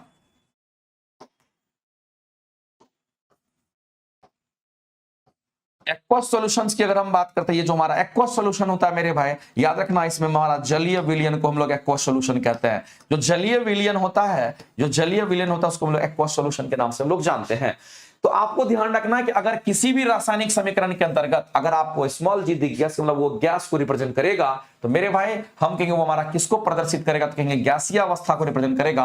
और ऐसे केस में हम लोग आंसर करेंगे ऑप्शन नंबर सी हमारा कहीं ना कहीं राइट हो जाएगा। कई बार मेरे भाई इसमें आपको फंसा लेगा एक्वस सॉल्यूशन में, लेकिन याद रखना जलीय विलयन को हम लोग क्या कहते हैं, एक्वस सॉल्यूशन के नाम से हम लोग जानते हैं। अगला क्वेश्चन अगर हम लोग देखते हैं तो आपको दे रखा है कि डबल डिस्प्लेसमेंट रिएक्शंस की हम बात करेंगे। एक बात हम लोग जानते हैं मेरे भाई कि जब डबल डिस्प्लेसमेंट की बात होती है तो उसको हम लोग अवक्षेप अभिक्रिया के नाम से जानते हैं। और द्विविस्थापन अभिक्रिया मेरे भाई याद रखना, इसको हम लोग अवक्षेपण अभिक्रिया के नाम से भी जानते हैं। इसको हम लोग अवक्षेपण अभिक्रिया भी कह देंगे, इसमें कहीं से कोई शक नहीं होना चाहिए। आप प्यार से हंसते हुए कह सकते हो कि मेरे भाई ये अवक्षेपण अभिक्रिया है। क्यों अवक्षेपण अभिक्रिया हम कह रहे हैं इसको, क्योंकि हमको यहां पर अवक्षेप प्राप्त होता है। इससे क्या प्राप्त होगा मेरे भाई, तो इससे हमें अवक्षेप प्राप्त होता है, इस बात को आप ध्यान रखेंगे। और जो अवक्षेप आपको प्राप्त होता है, ये अवक्षेप मेरे भाई यहां पर सॉलिड फॉर्म में होता है। ये आपको यहां पर सॉलिड फॉर्म में होता है, यानी कि सॉलिड फॉर्म में होता है, ये बात आपको ध्यान रखना है। ये ठोस के रूप में मौजूद होता है। तो जहां कहीं भी डबल डिस्प्लेसमेंट रिएक्शन होगा ना, उसमें 2 बार आयंस का आदान प्रदान होता है। तो मेरे भाई इसमें कितनी बार, तो कहेंगे इसमें 2 बार आयंस का आदान प्रदान होता है। ध्यान रखेंगे कितनी बार, तो 2 बार आयंस की हम बात कर रहे हैं, तो 2 बार आयंस का आदान प्रदान होता है। इस बात को आप ध्यान रखेंगे मेरे भाई। 2 बार आयंस का आदान प्रदान अगर होता है उसको हम लोग डबल डिस्प्लेसमेंट रिएक्शन के नाम से हम जानते हैं। अब अगर आप इसको देखिएगा कंपाउंड अगर हो तो देख कर कहीं पता चल जाता है मेरे भाई, ये हमारा AgBr से हमारा ये 2Ag अलग हो गया, Br अलग हो गया। तो ये डबल डिस्प्लेसमेंट नहीं है, इसमें तो एक ही कंपाउंड 2 कंपाउंड में टूट गया, जिसको हम लोग अपघटन अभिक्रिया कहते हैं। इसको क्या कहेंगे मेरे भाई, प्रकाशीय अपघटन कहते हैं। ये प्रकाश के कारण ऐसा होता है, इसके लिए हम लोग कहेंगे ये हमारा प्रकाशीय अपघटन अभिक्रिया होगा। तो ये तो हमारा नहीं होगा मेरे भाई, ये प्रकाशीय अपघटन अभिक्रिया के नाम से इसको हम लोग जानते हैं। तो ये रिएक्शन हमारा नहीं होगा, ये पॉसिबल नहीं है, क्योंकि हमारा AgBr टूट करके प्रकाश के प्रेजेंट में कहेंगे हमारा सिल्वर अलग, ब्रोमीन अलग हो जाता है, ये नहीं होगा। अगर हम इसकी बात करते हैं मेरे भाई, तो कैल्शियम ऑक्साइड्स और पानी, ये हमारा चूना होता है। इसको हम लोग कैल्शियम ऑक्साइड्स को हम लोग क्या कहते हैं, चूना कहते हैं। और ये हमारा क्या कहते हैं, यहाँ पर हम पानी की बात करते हैं। तो मेरे भाई जब चूना और पानी को आप मिलाते हैं, इससे चूना पानी का घोल बन जाता है। इससे क्या बनेगा, तो इससे हमारा चूना पानी का घोल बन गया। यहां भी कोई डिस्प्लेसमेंट नहीं हुआ है, लेकिन मेरे भाई हम कहेंगे यहाँ पर हमारा चूना पानी का एक घोल बन गया, जो कि हमारा CaOH का निर्माण करेगा। और चूना में जब पानी में जब चूना डालिएगा, यहां से उष्मा भी बाहर निकलती है, यानी हीट बाहर निकलेगा। जब उष्मा बाहर निकलती है मेरे भाई, तो ऐसे रिएक्शंस को हम लोग क्या कहते हैं, उष्माक्षेपीय अभिक्रिया के नाम से जानते हैं। ये हमारा उष्माक्षेपीय अभिक्रिया कहलाता है। और उष्माक्षेपीय अभिक्रिया की अगर हम बात कर लेते हैं ना, इसी को इंग्लिश में एक्सोथर्मिक रिएक्शन कहते हैं। तो आप कहेंगे सर ये भी नहीं होगा, हमको अवक्षेप चाहिए। तो हम मेरे भाई हमारे पास एक और कंपाउंड यहां पर बच गया है, जिसको हम लोग CuSO4 के नाम से हम जानते हैं। और साथ में मेरे भाई यहां पर हाइड्रोजन सल्फाइड, जिसको H2S कह दिए। इससे जो हमें बना है यहाँ पर, हम कहेंगे कॉपर सल्फेट बनेगा, और साथ पर यहां पर कॉपर सल्फाइड बनेगा, और हमारा H2SO4 का निर्माण हो गया। तो मेरे भाई यहां पर कहीं ना कहीं मामला गड़बड़ है। आप देखिए यहां पर कॉपर की अगर बात करें, कॉपर के साथ हमारा सल्फर, यानी ये जो कॉपर है ये किसके साथ मेरे भाई, सल्फर के साथ चला गया। ये कॉपर सल्फर के साथ चला गया। और यहां पर आप देख लीजिए जो हाइड्रोजन है हमारा H2SO4 हमारा बना लिया। तो इसमें 2 बार आयंस का आदान प्रदान, ये इसको कर दिया। तो मेरे भाई 2 कंपाउंड बन गया, ये इसके साथ अटैच हो गया और ये इसके साथ अटैच होकर बना लिया। तो यही हमारा डबल डिस्प्लेसमेंट रिएक्शन है। यही हमारा क्या कहेंगे यहां पर हमारा डबल डिस्प्लेसमेंट रिएक्शन है। ये डबल डिस्प्लेसमेंट हमारा रिएक्शन होगा, इसी को अवक्षेप अभिक्रिया कहेंगे। ये जो हमें प्राप्त हुआ मेरे भाई, इसी को हम अवक्षेप के नाम से हम जानते हैं। यही हमारा अवक्षेप होगा, सॉलिड फॉर्म में CuS हमारा होगा। तो यहां पर इस क्वेश्चन के अगर आंसर करने जाएंगे तो हम लोग करेंगे मेरे भाई पहला ऑप्शन हमारा डबल डिस्प्लेसमेंट रिएक्शन का होगा। एक ही ऑप्शन हमारा ऐसा है कि जो कि डबल डिस्प्लेसमेंट रिएक्शंस को यहां पर दिखा रहा है। आगे बढ़ते हैं। एक एक चीज मेरे भाई आपको फ्लो में एकदम याद रहना चाहिए, और यही है कि आप एग्जाम में बहुत अच्छा कर पाओगे। हम आपको बोलते हैं मेरे भाई, आप लगातार मेरे साथ सिर्फ प्रैक्टिस में बने रहिए, और अगर आपकी थ्योरी बहुत वीक है तो थ्योरी की क्लासेस के लिए हमारी क्लासेस चलती है। आप अखंड ज्योति बैच से जुड़ करके अपने थ्योरी की क्लासेस को बहुत अच्छा कर सकते हो, जिसमें साइंस के तीनों सेक्शन, फिजिक्स, केमिस्ट्री, बायो, तीनों की क्लासेस आपको कराई जाएगी, और बेहतर तरीके से, बहुत ही मजेदार तरीके से। अगर आपको लगता है कि आपका कहीं ना कहीं थोड़ा भी अगर आपको लग रहा होगा कि मेरा साइंस वीक है, हमें कंसेप्ट नहीं पता है, तो मेरे भाई आप जरूर अखंड ज्योति बैच को कर लेना, जो कि बहुत ही मिनिमम फीस में आपको ऑनलाइन में आपको वो क्लासेस दिए हैं। प्लेटफॉर्म बाय नवीन कुमार सिंह एप्लीकेशन पर वो मिलेगा। अगर प्रैक्टिस की बात करते हैं तो प्रैक्टिस तो आपको लगातार करना ही है, ये 40 क्वेश्चन का। साथ ही साथ मैं आपको ये बता देना चाहता हूं मेरे भाई, अगर आप और भी बेहतर करना चाहते हैं तो एक नियुक्ति 4.0 हम लेकर के आएंगे, और इस बार जो नियुक्ति 4.0 होगा वो एक ही हमारा वो बैच होगा, और उसमें हम क्या कर रहे हैं, तो पूरा का पूरा निचोड़, जितना भी हमारे पास क्वेश्चंस होगा, इस बार सभी क्वेश्चंस का निचोड़ हम उसमें यूज करेंगे, और हम आपको 4000 क्वेश्चंस उसमें करवाएंगे, 2000 क्वेश्चन चैप्टर वाइज करवाएंगे, और 2000 क्वेश्चन उसमें हम आपको मिसलेनियस क्वेश्चन करवाएंगे, ताकि आपकी तैयारी बहुत अच्छी हो जाएगी। तो मेरे भाई आप सभी लोग अगर तैयार रहेंगे तो अगले वीक में वो क्लासेस हम आपके लिए लेकर के आएंगे। आगे बढ़ते हैं। अगला क्वेश्चन कह रहा है कि कौन सा कथन हमारा यहां पर अम्ल के बारे में यहां पर कह रहा है कि सत्य नहीं है, यानी एसिड के बारे में सत्य नहीं है। तो मेरे भाई एसिड की अगर बात करते हैं तो ये हमारा कैसा होता है, खट्टा होता है, कड़वा नहीं होता है। कड़वा तो मेरे भाई क्षार होता, तो यही आंसर हो जाएगा। आगे पढ़ लेते हैं यार। मेरे भाई जलीय माध्यम में तरल अवस्था में H+ आयन का निर्माण करता है। एक बात आप जान लीजिए मेरे भाई, अगर H+ आयन की अगर हम बात करते हैं, H+ आयन के कंसंट्रेशन की अगर हम बात करते हैं, ये किसको रिप्रेजेंट करता है, तो याद रखना मेरे भाई, ये हमारा अम्ल को रिप्रेजेंट करता है।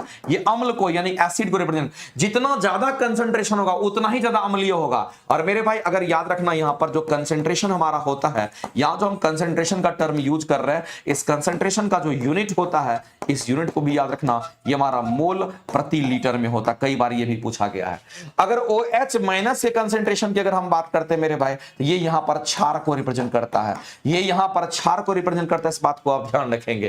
तो यहां पर अगर यहां पर अम्ल की बात अगर कर रहा है, तो जब अम्ल का जलीय विलयन मेरे भाई आयंस में जब टूटेंगे, तो वैसी परिस्थिति में H+ आयन का निर्माण करेगा। तो मेरे भाई जाहिर सी बात है, तरल अवस्था में किस अवस्था में, गलित अवस्था में, तरल अवस्था में, लिक्विड स्टेट में H+ आयन का निर्माण करेगा। ये स्टेटमेंट हमारा यहां पर सही है। गलत तो मेरे भाई ये था, जो गलत आपको खोजना था, ये गलत था, गलत आंसर करना था। आगे मेरे भाई अगर नीले लिटमस को लाल कर देता है, तो हम लोग जानते हैं कि ABR हम लोग पढ़ते हैं, और ब्लू लिटमस पेपर हमारा, और ब्लू अगर लाल हो रहा है तो इसका मतलब A हमारा क्या, कि यहां पर एसिड की हम बात कर रहे हैं। तो एसिड में अगर आप litmus paper, blue litmus paper को डालोगे तो वो ब्लू आपका लाल हो जाएगा। तो मेरे भाई अगर ब्लू लिटमस को अगर लाल करना होगा तो एसिड में डालना पड़ेगा। स्टेटमेंट सही है। तो B और C सही, एक ही गलत था, आंसर करेंगे ऑप्शन नंबर A आपका यहां पे राइट हो जाएगा, जो कि गलत है। आगे बात करते हैं मेरे भाई। अगला क्वेश्चन हमारा कहता है कि हवा में मौजूद कौन सी गैस पीतल के मलिनीकरण के लिए जिम्मेदार होता है। मेरे भाई हाइड्रोजन सल्फाइड गैस होता है, जो कि क्या करता है, यहां पर गैस क्या करेगा, तो उसके ऊपर में मेरे भाई पीतल के बर्तन पर ग्रीन कलर का लेयर चढ़ जाता है, क्योंकि उसमें सल्फर हमारा दिखने को मिलता है हाइड्रोजन सल्फाइड में। आगे प्रोटीन संश्लेषण के लिए मेरे भाई निम्नलिखित में से किसकी भूमिका यहां पर अधिकतम होती है। अगर आप इसको देखेंगे तो हमारा लाइसोसोम हमारा नहीं करेगा, सेंट्रोसोम तो नहीं करेगा। अंतःद्रव्यी जालिका की अगर बात करें, इसको एंडोप्लाज्मिक रेटिकुलम कह दिए और राइबोसोम कह दिए मेरे भाई, यही हमारा आंसर हो जाएगा, क्योंकि हम सभी लोग जानते हैं यहां पर राइबोसोम हमारा प्रोटीन का संश्लेषण करता है। यह बात तो सबको पता होगा, यह प्रोटीन का संश्लेषण करेगा, यानी कि प्रोटीन का यह निर्माण करेगा। दूसरी बात ध्यान रखना है कि अगर एंडोप्लाज्मिक रेटिकुलम की अगर हम बात करते हैं, जो एंडोप्लाज्मिक रेटिकुलम हमारा होता है, इसमें याद रखना मेरे भाई, एक हमारा स्मूथ एंडोप्लाज्मिक रेटिकुलम होगा और एक हमारा रफ एंडोप्लाज्मिक रेटिकुलम होता है। रफ एंडोप्लाज्मिक रेटिकुलम हमारा क्या करते हैं, इसी पर राइबोसोम होता है और ये हमारा प्रोटीन का निर्माण करेगा। ये प्रोटीन का निर्माण करेगा, इसमें प्रोटीन का संश्लेषण होगा, यहां पर प्रोटीन का निर्माण होगा। लेकिन मेरे भाई स्मूथ में यहां पर प्रोटीन का निर्माण नहीं होता है, यहां पर कहेंगे यहां पर हमारा फैट्स का निर्माण होता है, या फैट बोल दीजिए या फिर आप यहां पर लिपिड्स बोल दिए, इसका निर्माण होता है। तो मेरे भाई यहां पर फैट का निर्माण होगा, यहां पर हमारा कहेंगे यहां पर हमारा प्रोटीन का निर्माण होगा। लेकिन एंडोप्लाज्मिक रेटिकुलम तो मेरे भाई उसी का ही पार्ट है, तो एंडोप्लाज्मिक रेटिकुलम में हम कहेंगे प्रोटीन का निर्माण होगा, तो यहां भी होगा, यहां भी होगा, और आपसे प्रोटीन संश्लेषण यानी कि प्रोटीन निर्माण की ही बात कर रहा था, तो ऐसी परिस्थिति में हम कहेंगे ये आंसर हमारे यहां पर हो जाएंगे। क्योंकि गोल्जी बॉडी की बात करते हैं, ये गोल्जी बॉडी हमारे बॉडी के अंदर क्या करता है, खनिज परिवहन का, खनिज या फिर मिनरल्स वगैरह का परिवहन करता है। माइटोकॉन्ड्रिया में मेरे भाई हम लोग श्वसन की क्रिया होती है, यहां पर एनर्जी का निर्माण होता है। तो यहां पर मेरे भाई कहीं भी हमारा प्रोटीन का निर्माण नहीं होगा, तो ये ना तो ये आंसर होगा ना तो ये आंसर होगा। आंसर करेंगे ऑप्शन नंबर बी, राइट हो जाएगा। आगे बढ़ते हैं, अगला क्वेश्चन दे रखा है कि मानव तंत्र में बोला गया है मेरे भाई एंटीऑक्सीडेंट, एंटीऑक्सीडेंट हमारा जो एजेंट होता है, एंटीऑक्सीडाइजिंग एजेंट जो होता है हमारा, वो हमारा क्या कार्य करता है वो पूछा गया है। एक बात आप जान लीजिए मेरे भाई कि जो एंटीऑक्सीडाइजिंग एजेंट हमारा होता है वो क्या करता है, हमारे सेल को डैमेज होने से बचाता है। इस बात को आप ध्यान रखेंगे। अगर हमारे शरीर में है, हमारे यंत्र तंत्र में है, तो आप ध्यान रखना वो हमारे कोशिका को बचाएगा। तो मेरे भाई यह मुक्त मूलकों के प्रभाव से, यानी कहने का मतलब आप यहां पर कह सकते हैं मेरे भाई कि जो बैक्टीरिया वायरस वगैरह होता है उससे ये बचाने का काम करता है हमारी कोशिका को। एक लाइन में जान लीजिए। आगे मेरे भाई यहां पर फिर से आपको मिलान करना और कथन असर्शन रीजन का क्वेश्चन है। कहता है कि मानव शरीर सेलुलोज का पाचन करने में असक्षम होता है। ये बिल्कुल स्टेटमेंट सही है, हम सभी लोग जानते हैं मेरे भाई। यहां पर एक चीज आपको ध्यान रखना है, अगर हम सेलुलोज की अगर बात करते हैं, ये सेलुलोज हमें देखने को कहां मिलता है, तो हरे पौधे में मिलता है। तो मेरे भाई जो हरे पेड़ पौधे होते हैं, हरे पेड़ पौधे की अगर हम बात करते हैं उसमें सेलुलोज फाइबर हमारा होता है। अगर सेलुलोज फाइबर को अगर पचाना, अगर आप हरे पेड़ पौधे का अगर खा लेते हैं, हरा कुछ भी घास फूस अगर खा लेते हैं तो आपको नहीं पचेगा। हरे पेड़ पौधे को पचाने के लिए मेरे भाई लंबी आंत होनी चाहिए। यानी कि मेरे भाई सेलुलोज को पाचन करने के लिए, सेलुलोज का पाचन करने के लिए, सेलुलोज का पाचन करने के लिए क्या होना चाहिए, यहां पर पाचन करने के लिए आपकी आंत जो होनी चाहिए, जो छोटी आंत है वो लंबी आंत होनी चाहिए। यानी छोटी आंत की हम बात कर रहे हैं तो मेरे भाई यहां पर कहेंगे यहां पर लंबी आंत होनी चाहिए। कैसी आंत होनी चाहिए, तो लंबी छोटी आंत होनी चाहिए। बात आपको ध्यान रखना, लंबी छोटी आंत होनी चाहिए। लेकिन मेरे भाई ध्यान रखना, लंबी छोटी आंत जो होती है वो किसमें, तो याद रखना मेरे भाई ये हमारा किसमें होता है, तो ये हम कहेंगे सीधा सीधा मेरे भाई जो घास खाने वाले जानवर होते हैं उसमें होता है। ये किसमें होगा, तो कहेंगे हमारा घास खाने वाले जो जानवर होते हैं उसकी हम बात कर रहे हैं। तो ये घास खाने वाला जो जानवर होता है, तो ये घास खाने वाला जानवर, घास खाने वाला जो जानवर होता है उसका छोटी आंत, घास खाने वाला जो जानवर होता है मेरे भाई उसकी छोटी आंत लंबी होती है। तो वो पहले निगल जाएगा, उसके बाद फिर उसको क्या करता है, तो इस जुगाली कर करके उसका पाचन करता है। इसलिए जानवर इसको पचा पाएगा, हम लोग नहीं पचा पाएंगे। हम लोगों को मेरे भाई पचेगा नहीं, क्योंकि इसमें सेलुलोज फाइबर होता है, उसको पचाने के लिए समय चाहिए होता है। तो मेरे भाई इसीलिए मानव शरीर की अगर बात कही गई है और उसमें सेलुलोज की अगर बात कही, उसके पाचन करने में वो असक्षम होता है। ये बिल्कुल मेरे भाई स्टेटमेंट सही है, हमारे शरीर में ये पाचन नहीं होगा। ये कहां पर होगा, तो घास खाने वाले जो जानवर होते हैं उसमें यह पाचन हमारा होता है, क्योंकि उसकी लंबी आंत होती है। दूसरी बात ध्यान रखना है कि मानव शरीर में मेरे भाई, मानव शरीर की अगर हम बात करते हैं, हमारे शरीर की बात करते हैं, तो हमारे शरीर में मेरे भाई यहां पर स्टार्च का अपघटन होता है। और स्टार्च अपघटन एंजाइम की अगर हम बात करते हैं, जिसको स्टार्च, जैसे स्टार्च का पाचन कौन करता है, कहेंगे एमाइलेज एंजाइम करता है। कौन करेगा मेरे भाई, तो कहेंगे यहां पर हम यहां पर एमाइलेज एंजाइम की बात करते हैं। या फिर एमाइलेज एंजाइम की अगर हम बात कर ले तो मेरे भाई इसी को हम लोग डायस्टीज एंजाइम के नाम से हम लोग जानते हैं। यही हमारा डायस्टीज एंजाइम भी हमारा हो गया। तो जाहिर सी बात है कि अगर हमारे शरीर में स्टार्च का अगर पाचन होगा, हम लोग जो कुछ भी खाते हैं, कार्बोहाइड्रेट, स्टार्च वगैरह जो कुछ भी हम लोग खाते हैं, हमारे मुंह में वो पाचन करता है। या तो एमाइलेज एंजाइम होगा, या तो टाइलिन एंजाइम होगा, या तो डायस्टीज एंजाइम हमारा होता है। ये विद्यमान होने के कारण वो आसानी से हमारा पच जाता है मेरे भाई, ध्यान रखेंगे।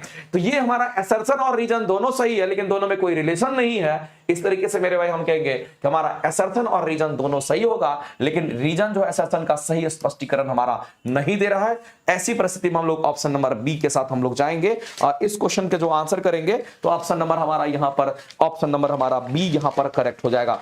इसके बाद चलते हैं और अगले क्वेश्चन की तरफ हम लोग बढ़ते हैं। और अगला क्वेश्चन हम लोग देखते हैं मेरे भाई, इस क्वेश्चन के आंसर हमारे बी हो गए।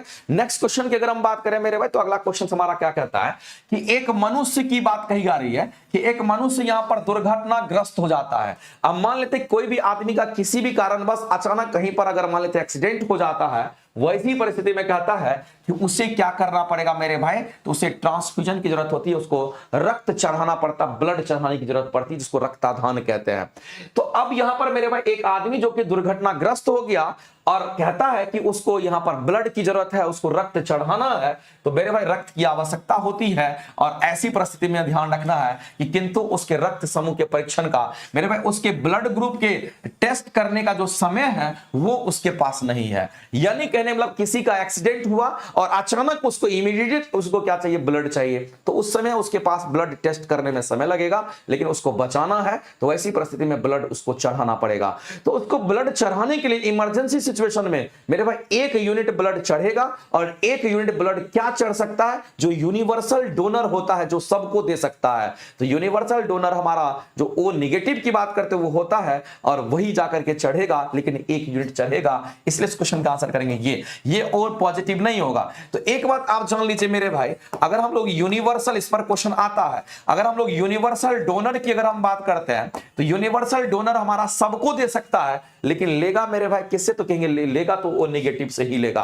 अब यूनिवर्सल डोनर हमारा जो ब्लड ग्रुप हमारा होता है, अगर यूनिवर्सल ब्लड ग्रुप की अगर हम बात करते हैं, जो हमारा यूनिवर्सल डोनर ब्लड ग्रुप होता है वो हमारा ओ होता है, तो मेरे भाई ओ होगा। लेकिन इस ओ की अगर हम बात करते हैं, इसमें दो चीज हमारे सामने आ जाता है, और RH फैक्टर को भी हम लोग देखते हैं। तो यहां पर मेरे भाई हम कहेंगे यहां पर ओ नेगेटिव होगा और ओ पॉजिटिव होगा, यानी कि RH फैक्टर नेगेटिव होगा, RH नेगेटिव पॉजिटिव यहां पर होगा। तो मेरे भाई ये ओ नेगेटिव की अगर हम बात करते हैं ना, ये हमारा डोनर नहीं होगा, हम कहेंगे ये हमारा यूनिवर्सल डोनर कहलाएगा, ये हमारा यूनिवर्सल डोनर कहलाता है। और इसी का इस्तेमाल, ओ नेगेटिव का इस्तेमाल हम लोग इमरजेंसी सिचुएशन में हम लोग कर सकते हैं।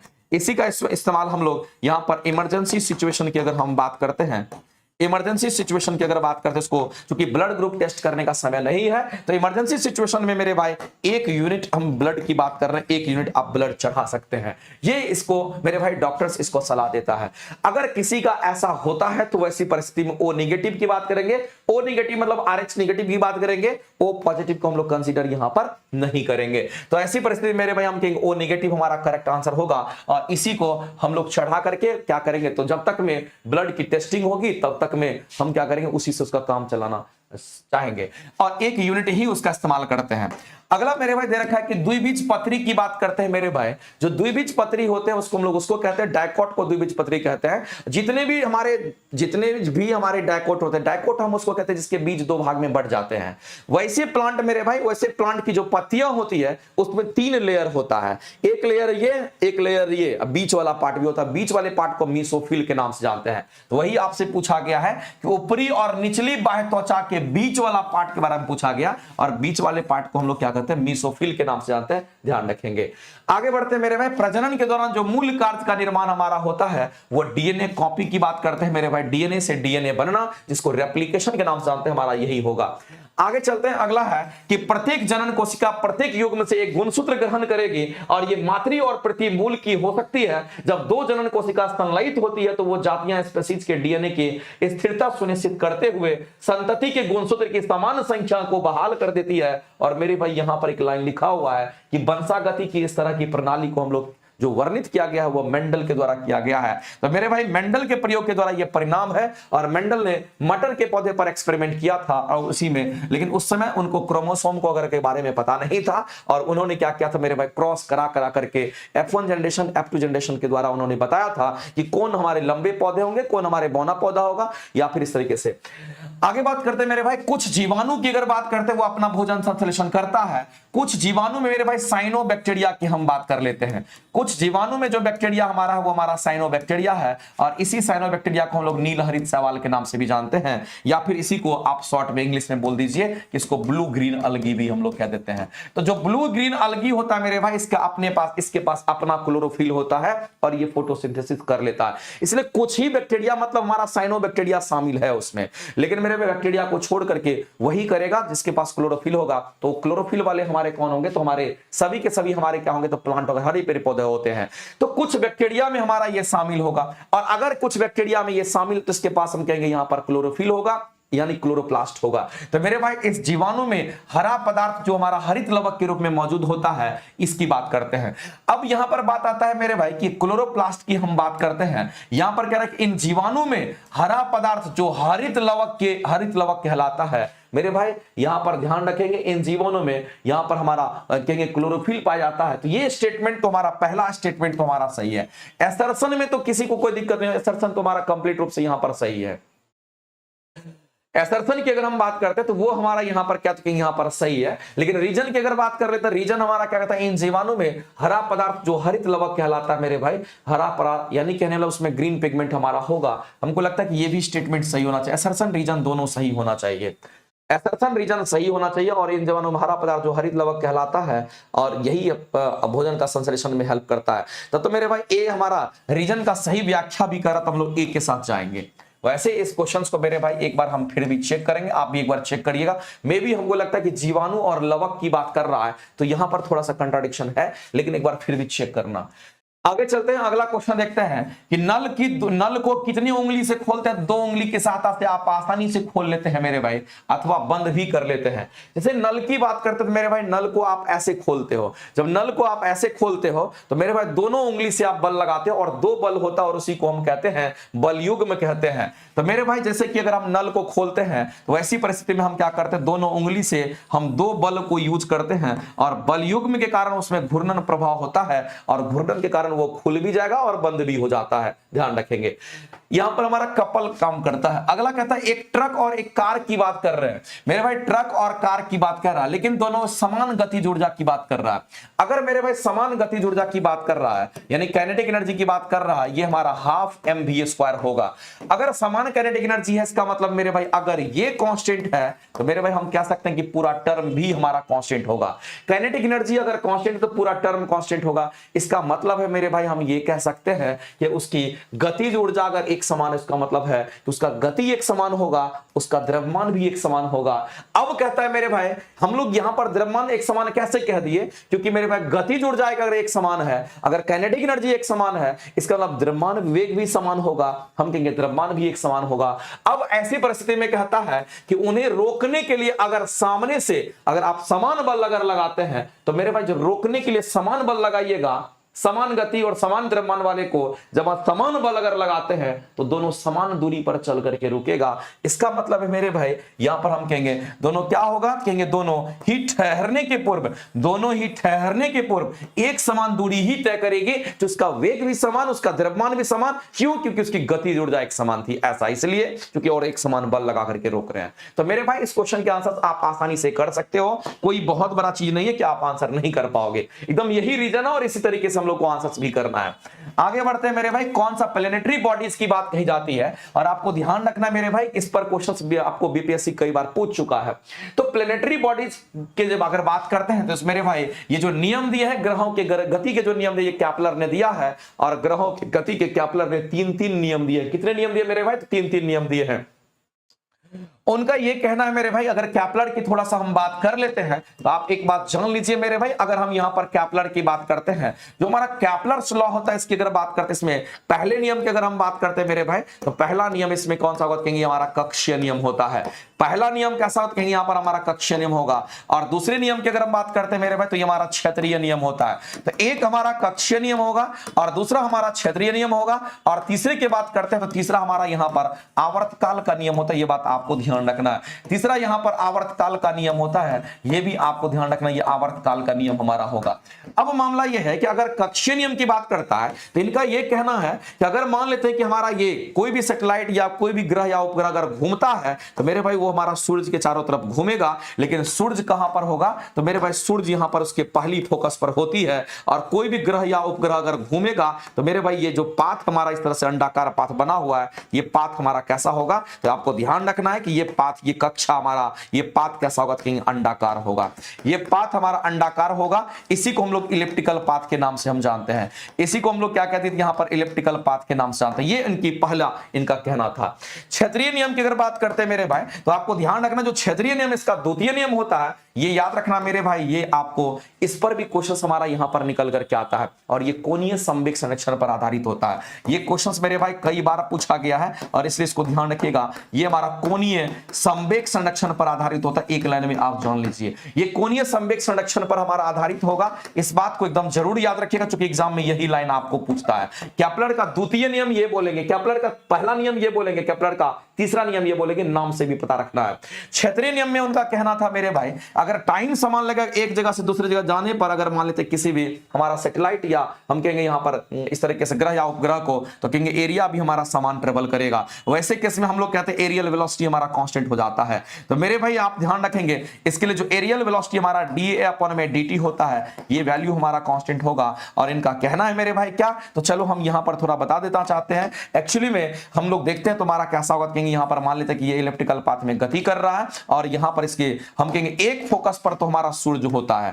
अब यहां से मेरे भाई इनका कहना है अगर एक फोकस पर अगर शून्य होगा, मान लेते हैं यहां P है और P से अगर Q पे गया है, तो मेरे भाई P से Q जाएगा तो ये इसके बीच की दूरी और ये इसके बीच की दूरी। तो मेरे भाई यहां पर आपको अगर R ये दूरी है, तो ऐसी परिस्थिति में अगर यहां से यहां आने में अगर A1 अगर मान लेते हैं यहां से यहां आने में यहां से यहां पहुंचने में अगर यहां पर T1 टाइम लगता तो ये एरिया कितना, तो A1 है। तो इनका ये कहना कि अगर यहां पर अगर पहुंचेगा तो ये मान लेते हैं हमारा यहां पर क्या, तो कहेंगे R हो गया और यहां पर हमारा क्या, तो कहेंगे S हो गया। तो यहां से यहां आने में हम कहते हैं यहां पर अगर T2 टाइम लगता है, तो ऐसी परिस्थिति में मेरे भाई ये वाला जो एरिया होगा हमारा A2 ट्रेवल करेगा। तो इनका ये कहना है कि अगर T1 बराबर अगर T2 हमारा होगा, यानी यहां से यहां पहुंचने का समय और यहां से यहां पहुंचने का समय अगर बराबर होगा, तो हम कह सकते हैं मेरे भाई A1 बराबर हमारा A2 भी हो जाएगा। ये भी हम लोग यहां पर कह सकते हैं। जब A1 बराबर A2 हो गया तो एरिया भी समान है, टाइम भी समान है। जब एरिया समान टाइम समान होगा, एरिया समान टाइम समान, तो इन दोनों का वैल्यू जो रेशियो होगा वो हमेशा कांस्टेंट ही मिलेगा। इसलिए इसको हम लोग कहते हैं एरियल वेलोसिटी, और एरियल वेलोसिटी हमारा कांस्टेंट होता है, ध्यान रखेंगे।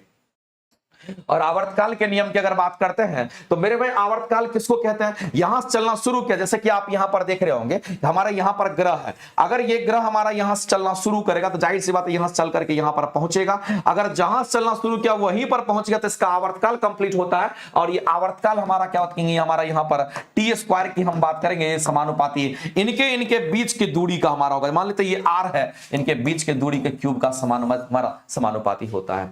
तो मेरे भाई आप यहां पर देख लीजिए कि इसमें से अगर जो क्वेश्चंस पूछा गया है वो आपका 36 नंबर जो क्वेश्चंस है, उस क्वेश्चन के आंसर आप क्या करेंगे। ऑप्शन नंबर मेरे भाई यहां पर कह रहा है कि कौन सा इसमें से स्टेटमेंट हमारा सही नहीं है, नहीं को ढूंढना है।